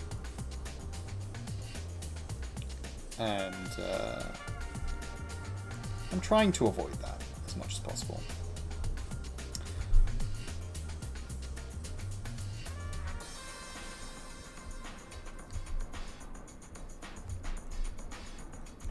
This forearm is a little big, so we're going to cut it down ever so slightly and see if we can. We want to make this hand a little bigger. That is a terrible hand position. So we may go back and fix most of this up, but we're just getting the general gist of it down. We'll refine it afterwards.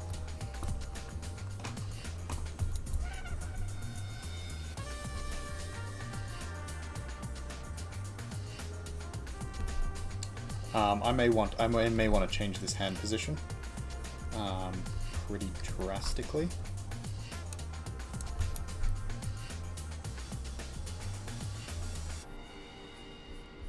But for now, we'll leave it where it is, just to, for the sake of continuing where we're at.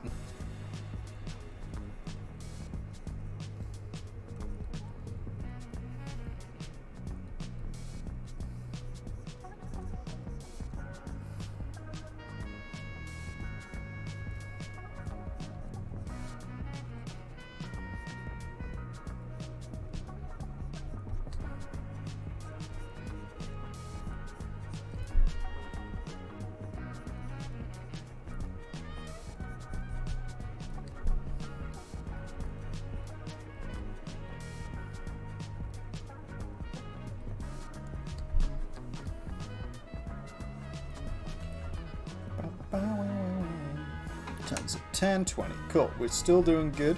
I think the very latest we're going to get out of here at 11. I would like to get out of here before then, just because I've got a bit of housework to do. Even though Lizzie told me not to. Just because that's my job. I'm the house husband. I do most of the cooking and cleaning in the house. She's the breadwinner. Happily so. She actually really, really likes her job. And I really dislike mine. And hers kind of... It pays better now. It probably didn't pay better originally, but she's like a fucking manager and all sorts now. And I am still just casual. Been casual for a long time. I do have quite a few people who are like, oh, you still just working casual? Have you like been teaching for long, like a couple of years? And I'm like, oh yeah, like 8 or 9.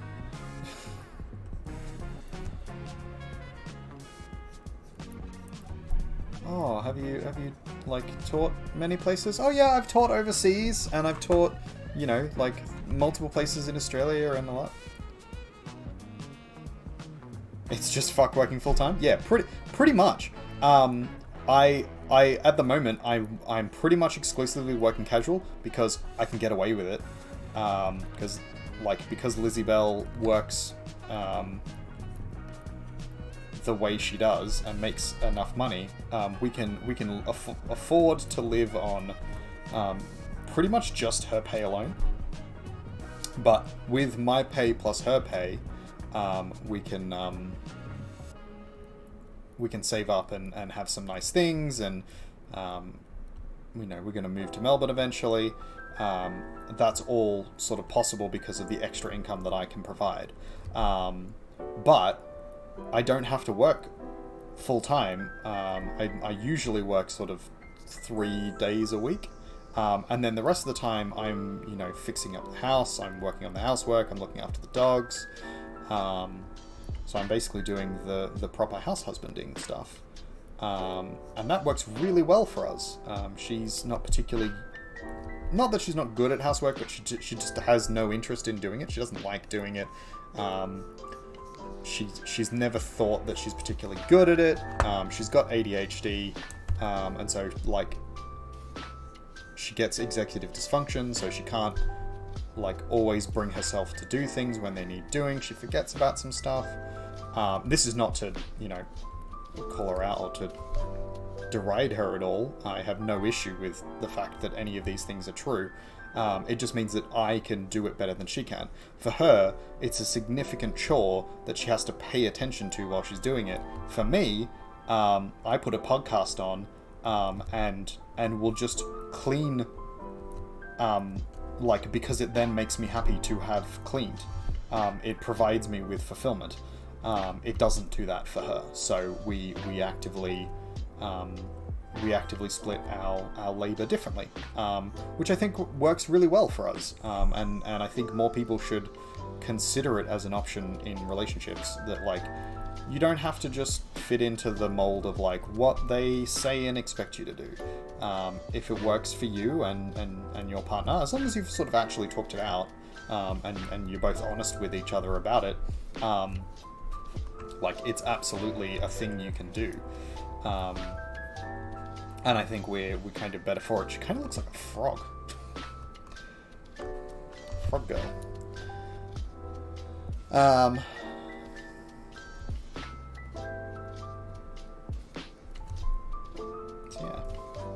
So, Cog, why aren't you streaming? Huh? I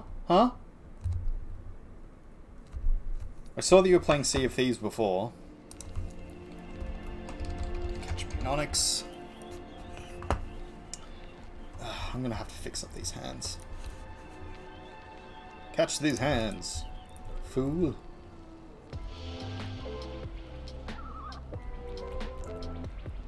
And I'm not sure exactly how I want to do that. I think I need a That's it. That's it.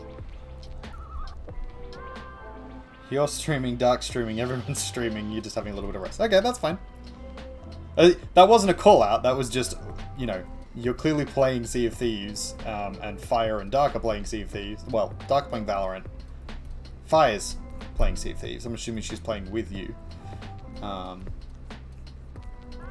yeah, I guess, given that our stream community is still fairly small, it's probably a good idea that we don't all stream concurrently all at the same time.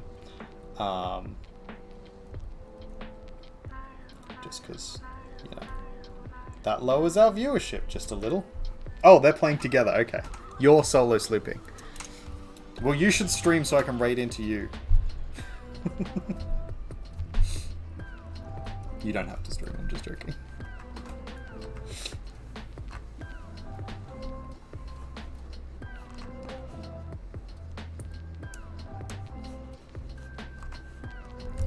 Yeah, I think I want to match this lot there.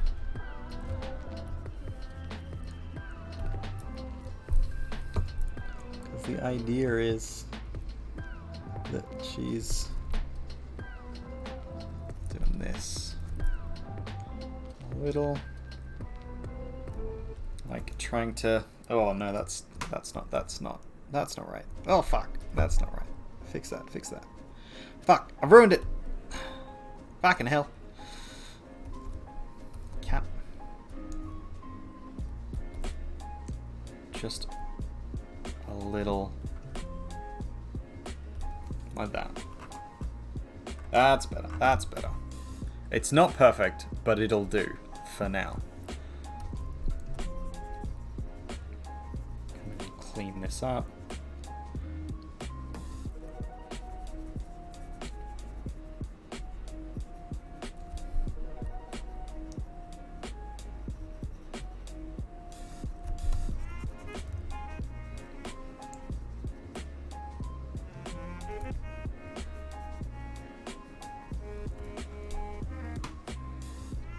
You're working Jay to Pirate Legend, but he's off? Yeah.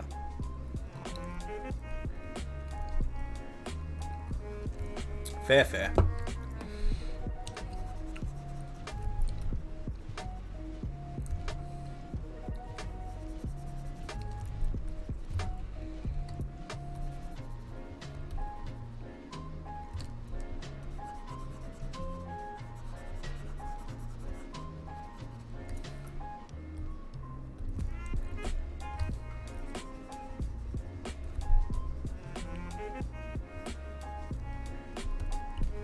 Hands are always notoriously difficult, so if you can't do them very well, don't feel bad.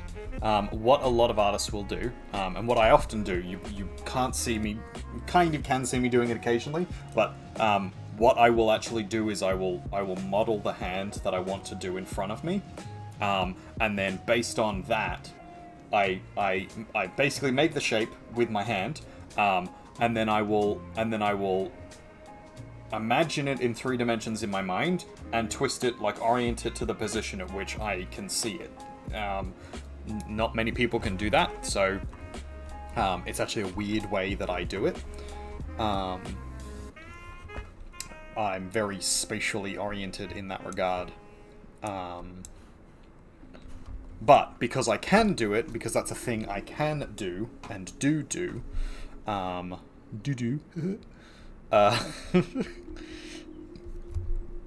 it means I'm a little better at doing it. But I do take references of my actual hand. And what I was going to say was, don't ever feel bad for having to get reference images when you're creating artworks. References are super important, they're super useful, and literally every artist uses them. A few artists will draw some things from the mind, but they tend to do that because they have drawn it already hundreds of times from reference images, which means they can then draw it from the mind.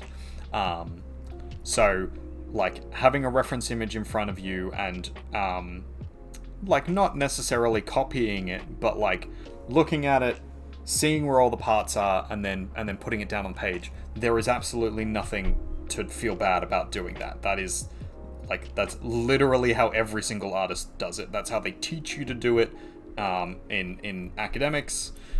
So that's literally the way you should be, if you can do it. The other option, which, yep, there we go, which Cog has rightfully just said, is tracing.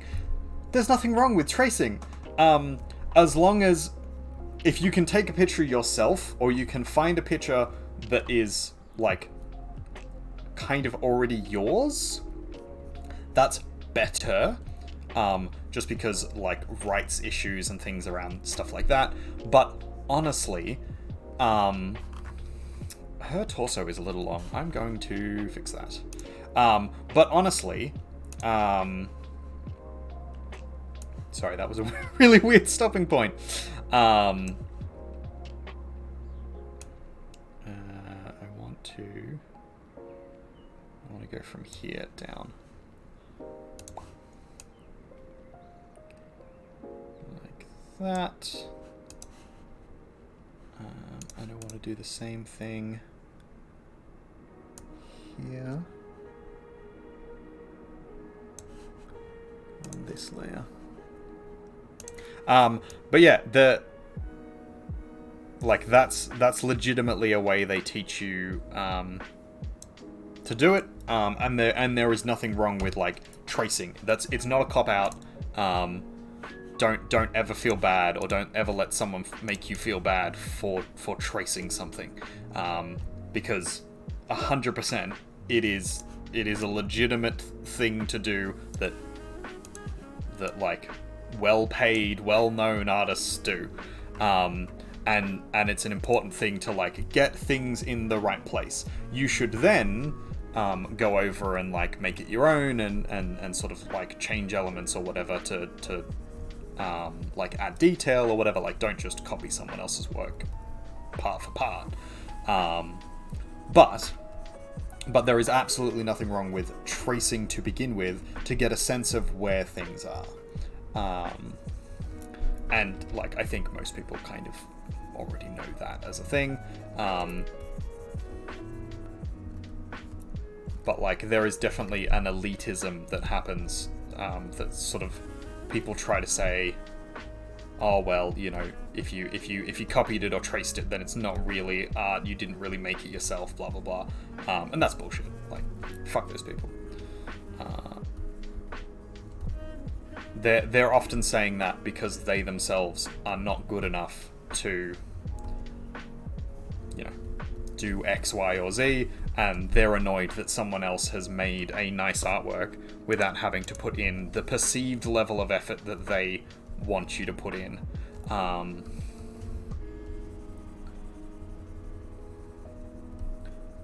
that's some bullshit.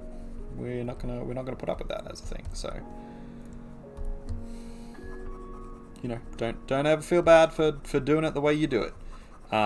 If it gets you there in the end, and it makes you a new original artwork, and it looks good, and you're happy with it, and the person that it's for is happy with it, which is often going to be you, but like, if it's for someone else and they're happy with it, then fucking oath, that's amazing. Like, don't sell yourself short just because you haven't done it exactly the way someone else says you should. Fuck those people. What do they know?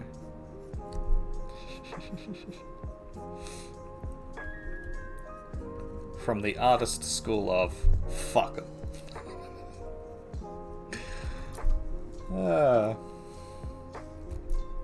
I'm apparently feisty tonight. I don't know. The tired has gone from delirious to just ridiculous, I think.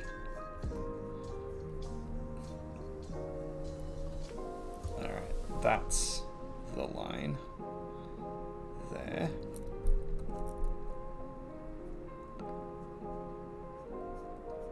Trying to get this to line up properly. That's looking a little better. That's the line there. Perfect. Because I was gonna go with the underboob thing. I haven't drawn much of that style. And because this is supposed to kind of be like a from below deal, I thought that might be an interesting sort of different dynamic. I'm gonna pull this hand back, I think. I'm gonna pull it back to here. Yeah, because I can do some interesting things with that. I can do this. And I'm gonna do that.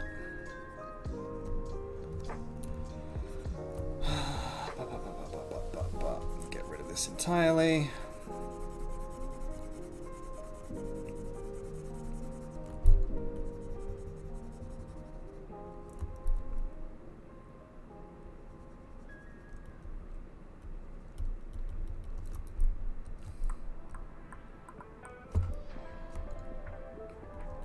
That's the new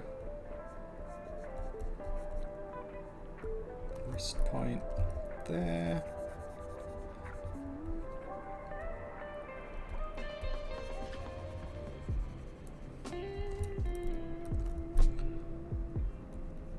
It's a bit fierce, but that's right, we'll go with it. And then,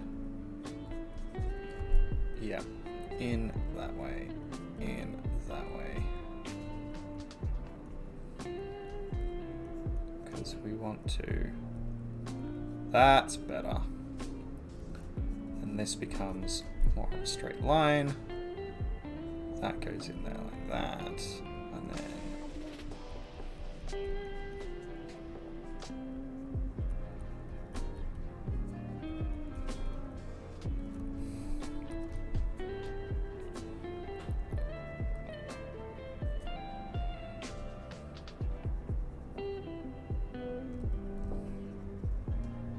trying to get the boob physics right. Boob physics are always... There we go. That's better. Boob physics are hard, man. It's all the soft squishy bits that are like... that always give you the most difficulty.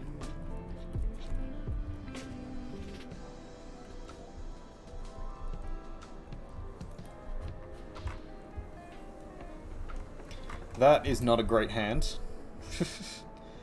but it's a good start for a hand. That is too dark. Let's.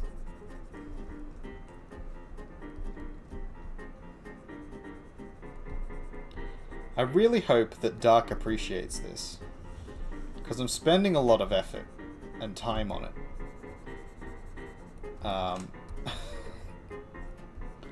And it's definitely a joke, but also I'm putting effort into it. So, you know, it'd be nice if it was appreciated. I'm an idiot. Funny.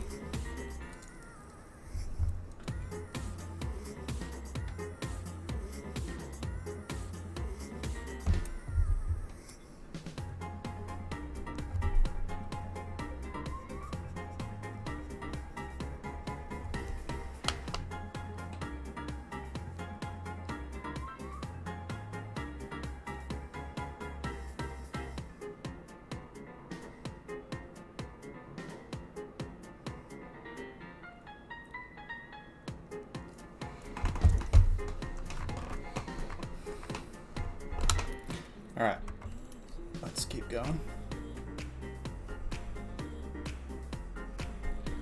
Catch a fungus. There be a fungus among us. It's a great movie.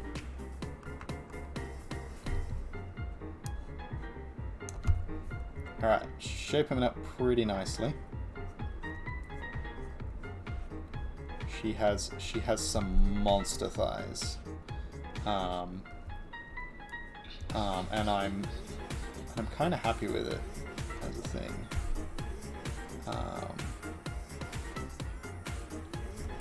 representation and all that, but mainly, I just think it suits.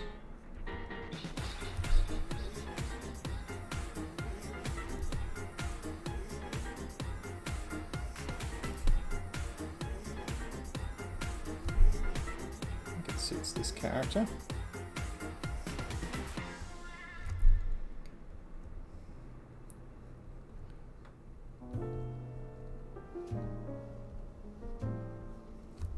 And I've done a few skinnier pinups recently with the mush lasses. So and some of the mush men. This is a very buff mush man with a quite dad bod bear character. So yeah, this kind of balances that, I think, a little, which is nice.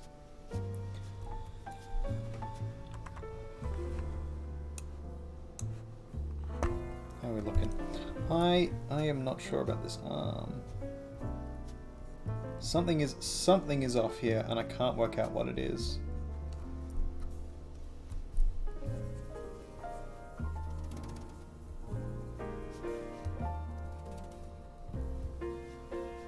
I don't know if it's the angle.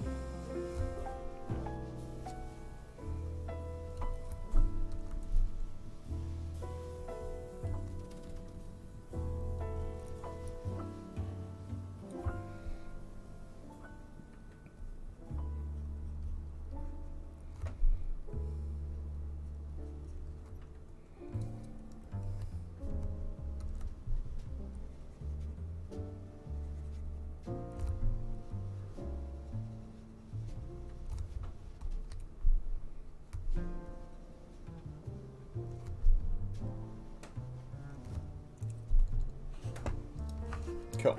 Alright. Let's go in and just clean up some of these color areas. Basically, we're just going to kind of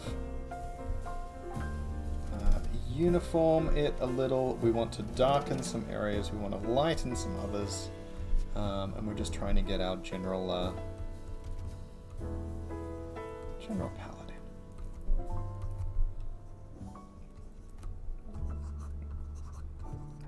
But this is looking pretty good so far. I'm happy.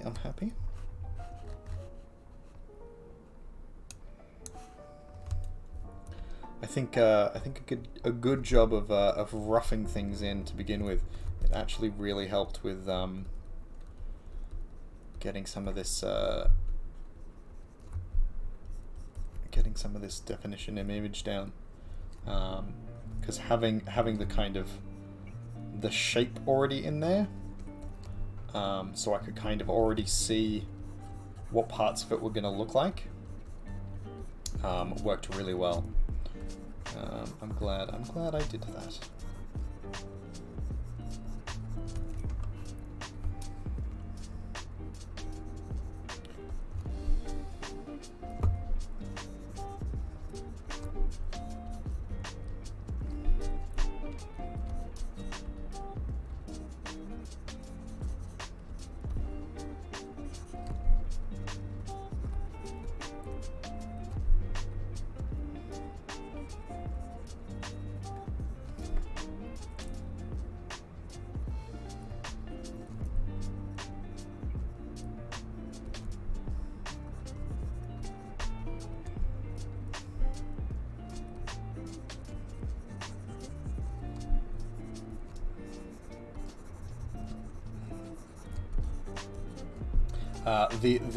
The idea I had originally, and this might have to be in the too sexy for Twitch version, was to have her be like dripping with pineapple juice, just as a stupid little.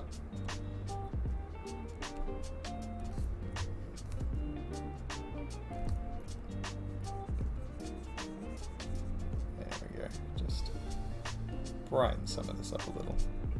supposed to be yellowish.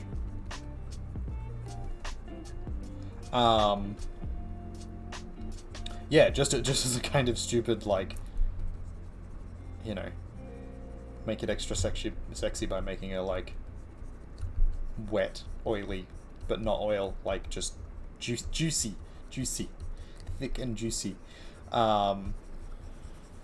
But that might be a bit much now that I'm working on it.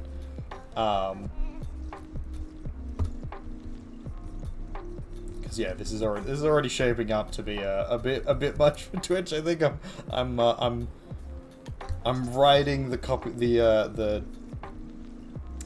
terms of service lines pretty close. I'm flying pretty close to the sun right now.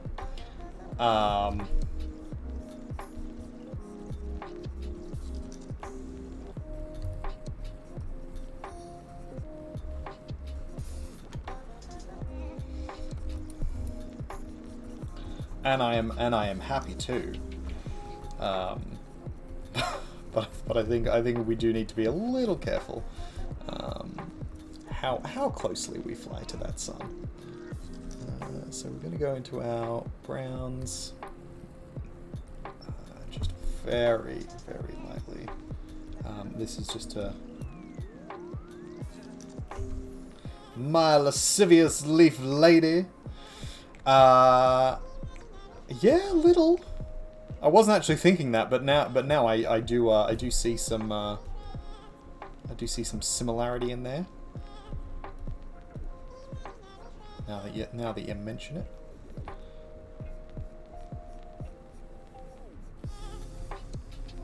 I was mainly just trying to make something silly for Dark, because he specifically requested it. So I was like, well, might as well make it fucking ridiculous.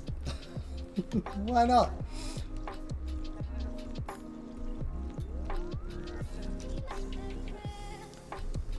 Alright.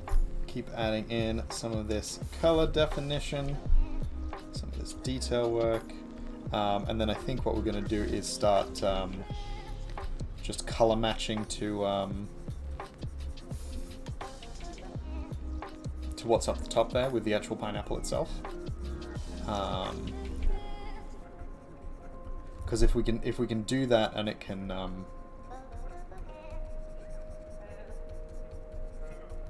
and it comes across well, then that might be all the matching. That might be all the color matching we actually need.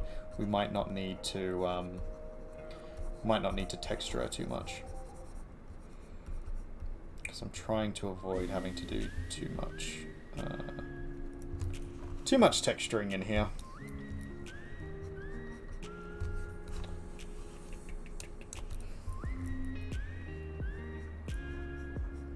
This is just so ridiculous. I really am an idiot sometimes. I mean, I gotta say, I've done a good job of it. Like, even if I do say so myself, I think I've done a pretty good job of this. I'm not fully happy with some of it. I think there are some hints of things in here that could be a little better, but yeah, this ain't bad. I want to just balance this back just a little. I don't want to overdo it with the curve, the curviness.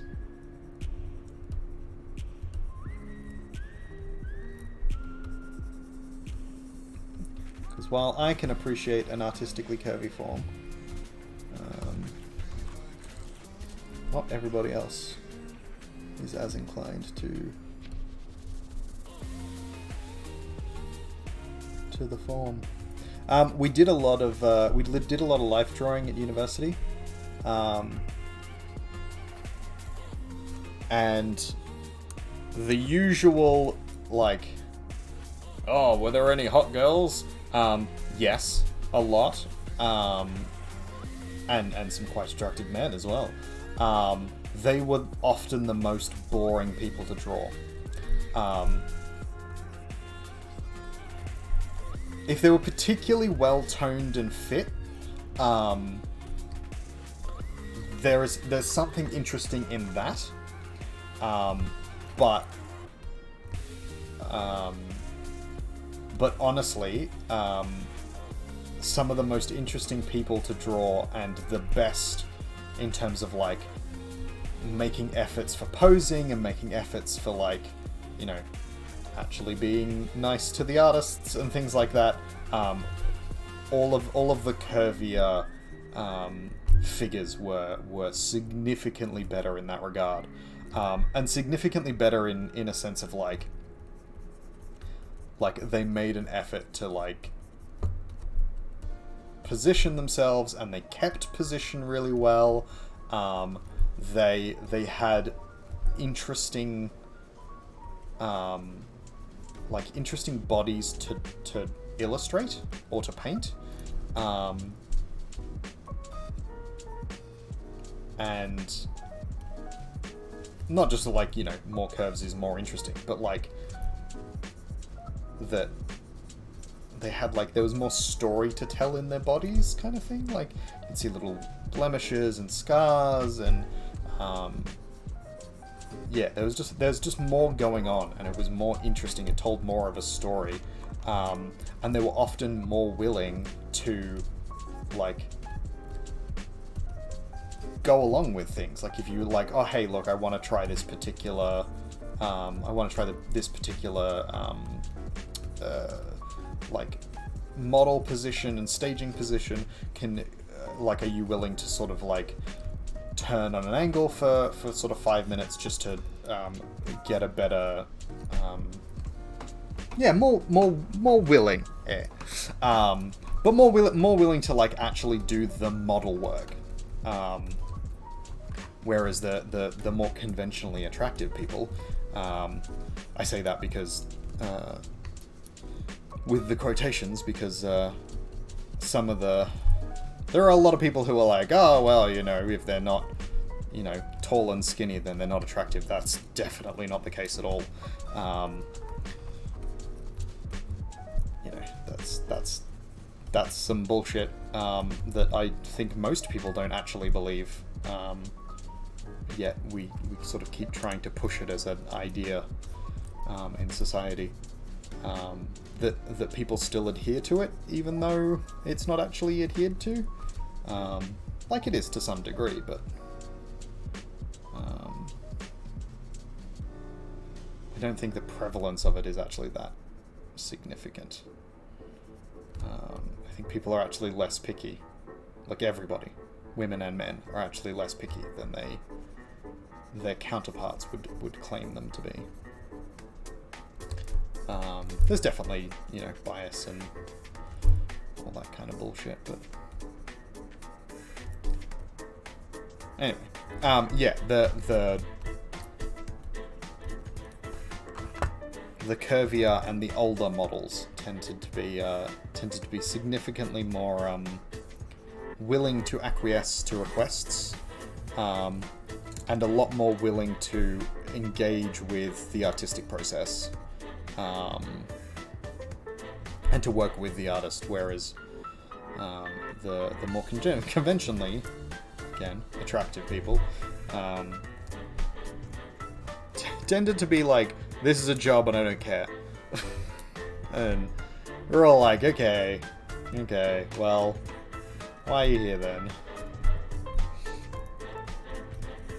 Like, if you're not gonna try, I get it, like, it's a job, and like some of them were in uni themselves, but like I've done a little bit of modeling, life drawing modeling and stuff in the past, so like I get it, but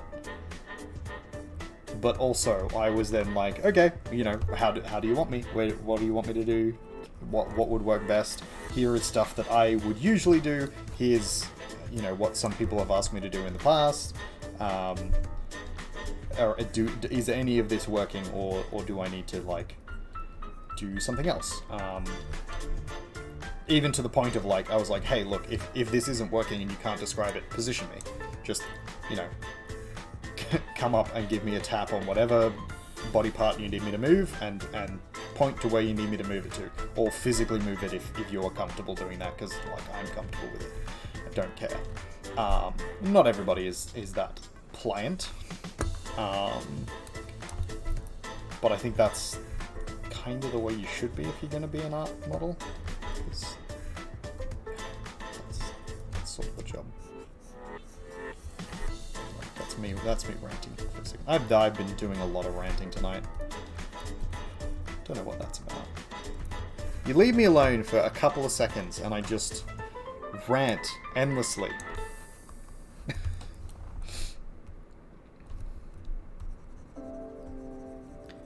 Alright, so we've got a bit of a lighter green here.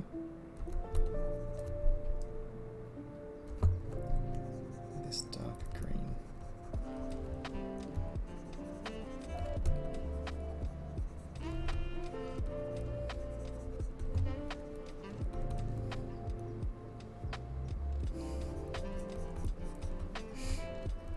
Yeah, I know I'm not alone technically. This is also going on a VOD, and it will eventually end up on YouTube as well. So, like, I'm not just shouting into the void necessarily, but it seems to happen that if you leave me alone, as in if no one responds for a little bit. Oh, I should fix my posture. Oh, my back. Yeah, if you leave me alone for long enough, I just start complaining. I think that's my English heritage coming. English, Scottish, Welsh. I'm from a long line of complainers. I wonder if that's gonna it's gonna tweak some nerves anyway. I kid.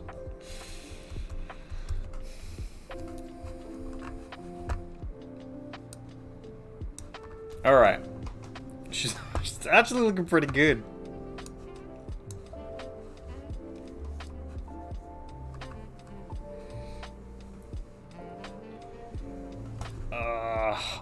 I think these thighs might be a little big, just a little big. I might have overdone it slightly. So let's try and just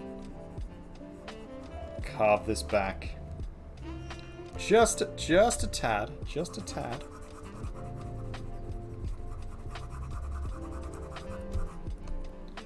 See if we can't get something just a little bit more reasonable.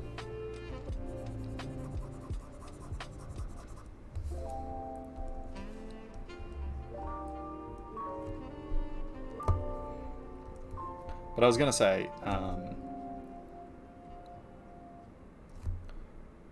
if you are just listening to me here complaining, I don't really feel bad about it, because that's A, content, but B, if you're here listening to me complain, you probably like listening to me complain, at least a little bit, because that's a lot of what I do. I hope I have some insightful things to say to y'all. I think they are. I don't know if other people think they're particularly insightful, but I think it's insightful.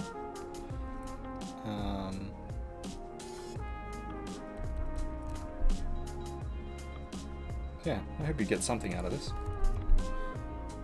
Stream friends out there. Anybody who is watching.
no, dead air. Gotta say something, apparently. Someone was saying the other day that you can't leave more than... Oh, what did they say it was? It was like if there's more than 2 minutes of dead air... Is that it? Something like that. Basically, they were like, yeah, look, if you have too long of a dead air patch, the people will like start leaving the chat, and move to another stream or whatever. Because our attention spans are so shit that you can't hold on to anybody for longer than 2 minutes. I don't think that's true. But there is an aspect of, like, you know, dead air as a thing to be avoided, I guess. Is this how to do this? I'm trying to work out the... I'm trying not to make her too...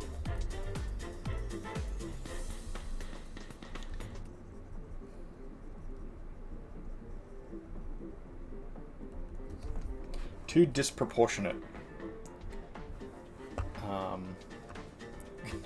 I understand how ironic that sounds, given what I have done to this lady. What I'm going to do is I'll merge with the layer below, so that's our color layer, and I am going to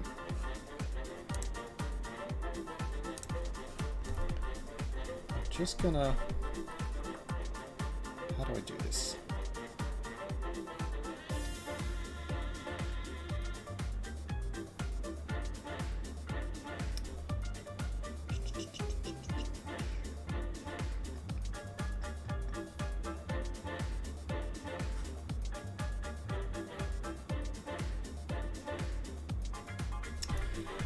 I'm trying to think how I do this without getting rid of our differentiation of line layer on the top. But I might just have to make do.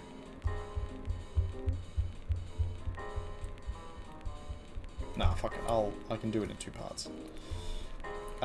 Basically, I just want to like make these just a little bit smaller.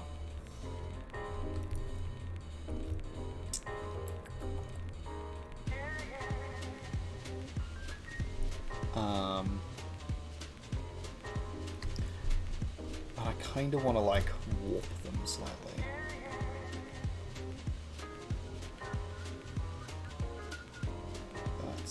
That's sort of what I was hoping to do.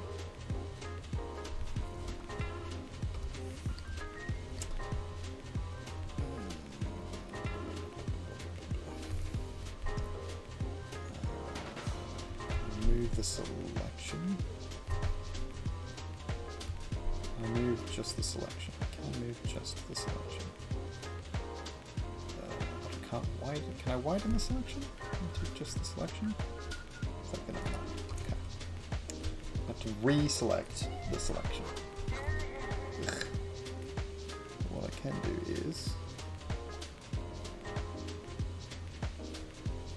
There we go. This layer. And I want to just bring that back in. Done.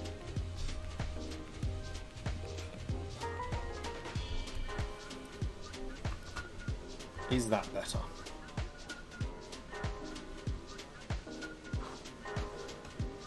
It's slightly more proportional,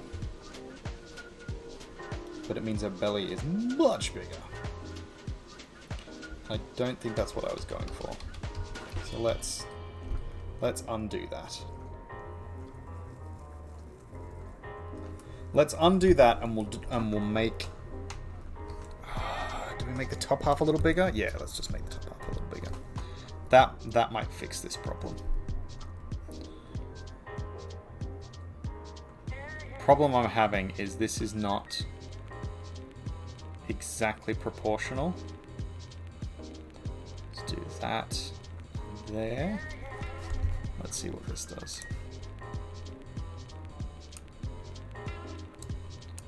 Just a little.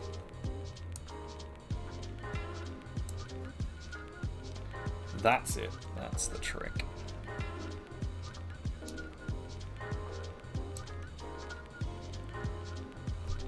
Making the torso just a little wider.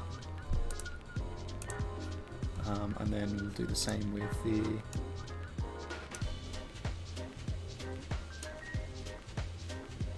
There we go. And up ever so slightly.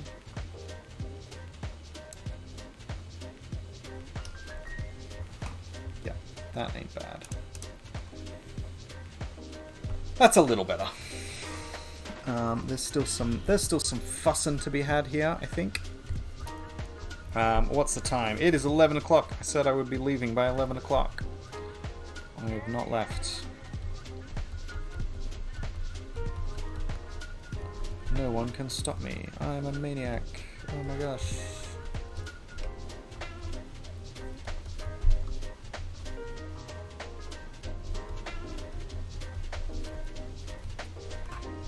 Alright. How's that? How's that? That's pretty good. I gotta say.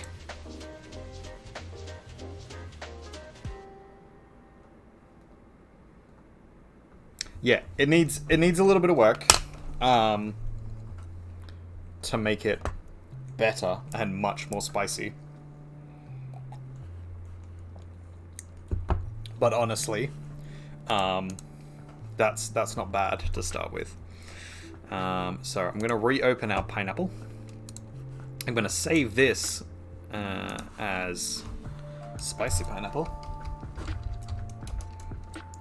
Spicy chili pineapple. Yeah, spicy chili pineapple. And so I want to export this one. Because this is probably what we're going to show off that we did to Peeps. Pineapple. Spicy pineapple. And then we're going to figure out who we're going to raid.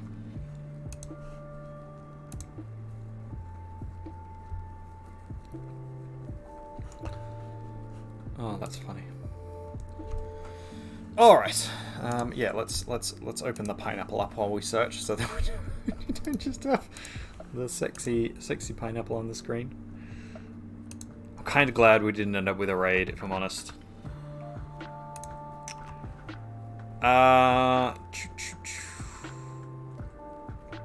Now, honestly,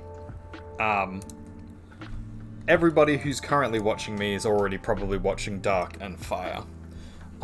So we potentially raid someone else.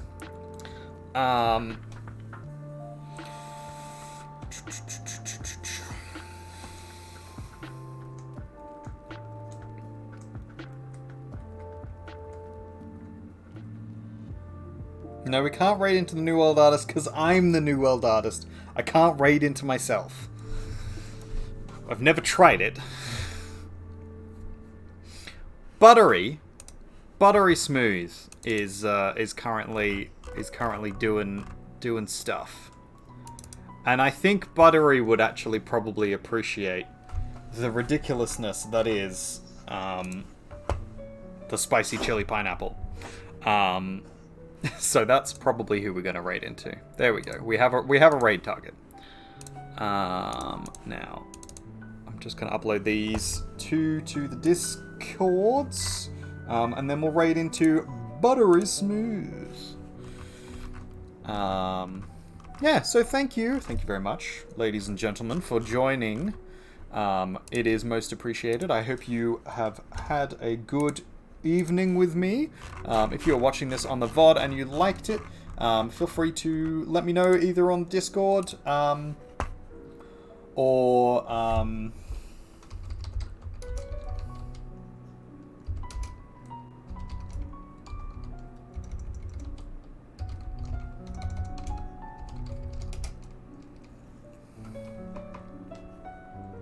Chili with 1 L or 2 L's? 1 L. Words. Words are hard. Yeah, if you've enjoyed this ridiculousness. Oh, I could have gotten a Metang. Damn it, missed it. I was busy being ridiculous. If you've enjoyed this, the Discord, my DMs, or the suggestion box down below are all great places to let me know that, and to say if there's anything that you would particularly like to see. There is the raid. We are only raiding with the one person, but that is fine. A raid is a raid, all right. And it will turn into a host anyway, so that's cool. So there's my little raidy do. If you would like to copy that and send some love to Buttery Smooth. And I will catch you probably tomorrow when we're going to play some more games and do some more things. Yeah, I don't know what we're doing yet. We'll figure that out tomorrow, I think, if I'm still alive. I will be working, so there's a possibility that I won't be around, but we'll give it a go. Thank you for joining us, and we'll see you next time. Bye, guys.